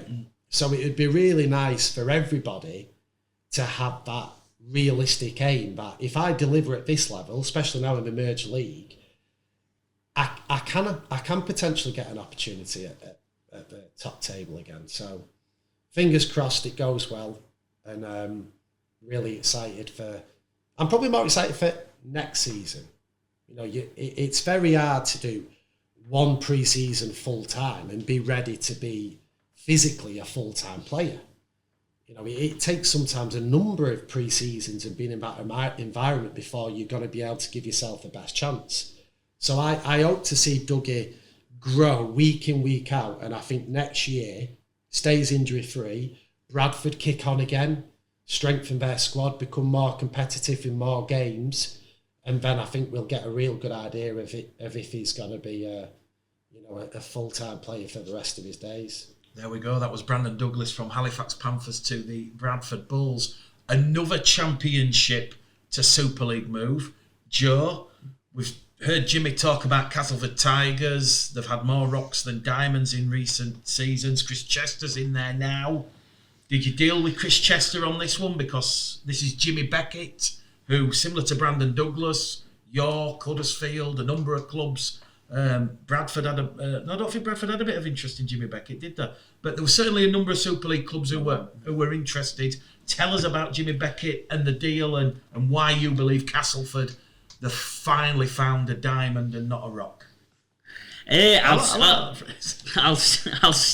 start off.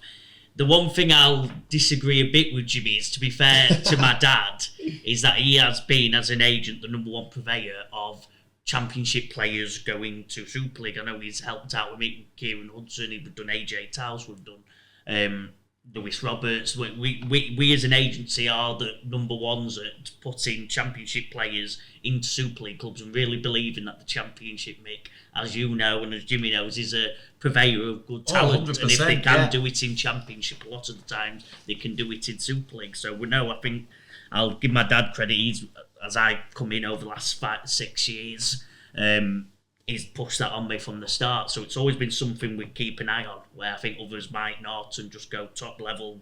We push for whatever, and that starts the story with Jimmy B at Dewsbury. I think we had Reece Butterworth there, and a couple of lads at Dewsbury about 3 years ago now, and this, every time we watch it, this prop just looked fantastic, and then with Jimmy B, I think at the time he was 23 years old, turning into club captain. I think in the last year, Dewsbury got club captain at 23 years old, which was incredible, which doesn't happen in Championship or League One, a player that young getting a captaincy and the way he did. And I think that's the year. Did they win it that year? Was that the year after they won it? I think Jimmy was in there when they won League One and went up.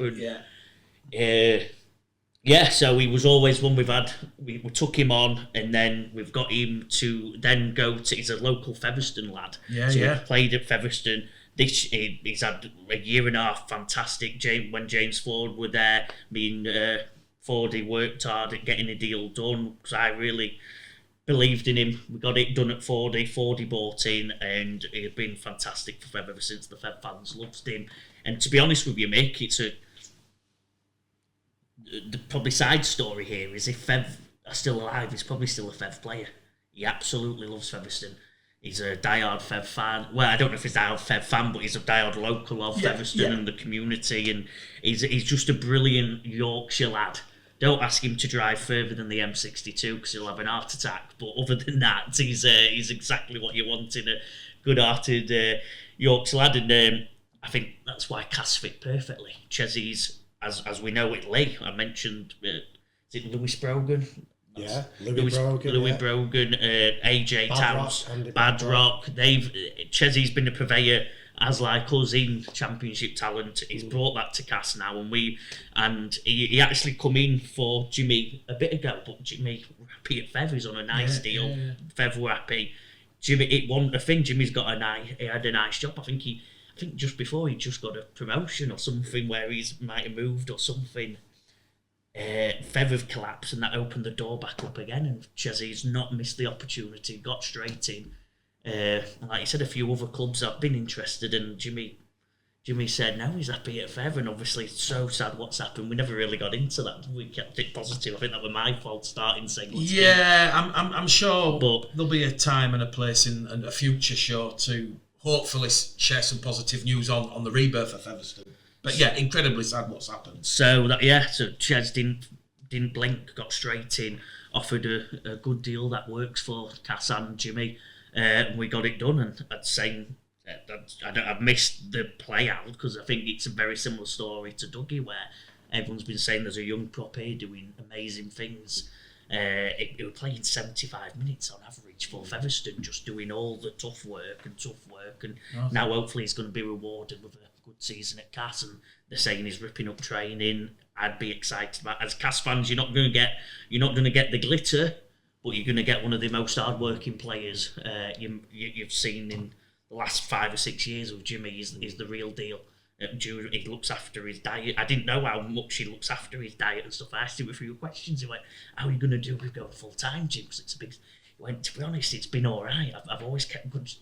And when you meet Jim, it wouldn't automatically think he's eating the correct. You know what I mean? Everything he don't make that a part of his personality like some do. But he does it. So that's what you're getting. You're getting the real deal as a Cass fan. The real deal. I think you saw it in the Leeds game.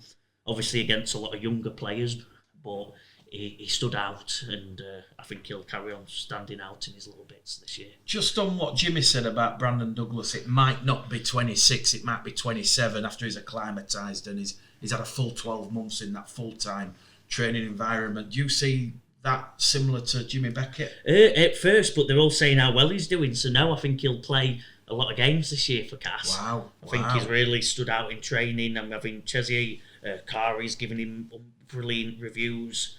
I think you'll see a lot of him, Cass fans. I think you'll see a lot of him this year. And I think Cass fans will really appreciate that more than some other clubs might. Well, because they're big believers in someone who works hard for the badge and grafts, and perhaps they'll appreciate him more than other clubs' fans who might just want to see that a prop who scores 8 tries a year, and like Joe said, the sparkle. So hopefully that's a perfect gig for him, and yeah, it's exciting for both of them, isn't it, to see how they go. And I know he's not here, Craig, but there was one final player I wanted to highlight. You're gonna get in trouble with myself covering a lot of Doncaster games. Mustafa, how he has really applied himself for Richard Horn and Carl Hall at Doncaster.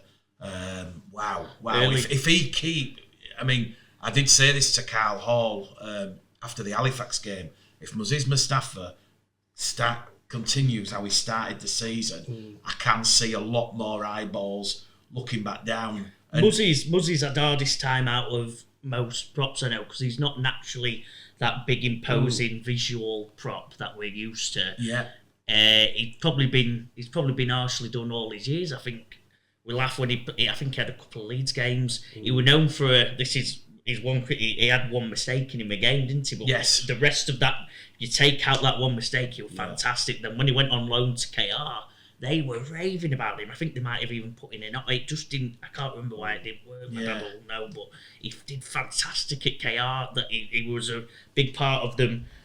They made the playoffs. That was the year that this shocked everyone and first made the playoffs. And was a player week in week out of it. So he's had a tough time.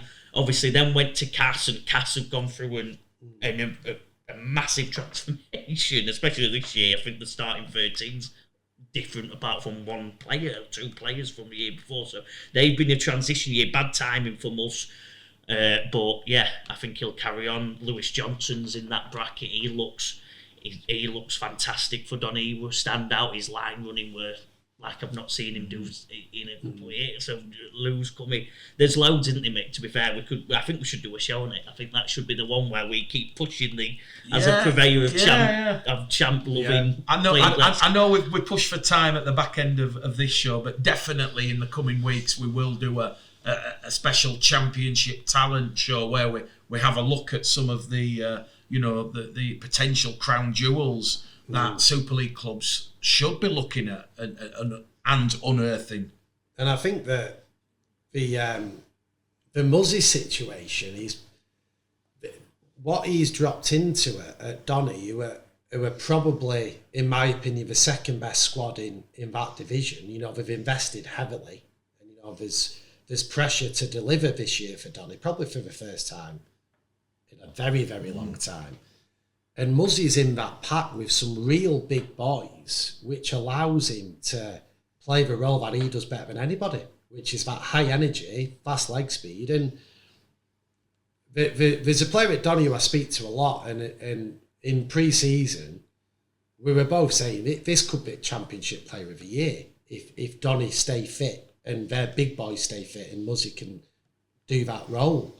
And he's already started off like a house on fire against Halifax. I didn't see the Newcastle game, but against Halifax, it was one of the most obvious and impressive man of the match performances I've ever seen at that level. He was that good. Yes. Is he?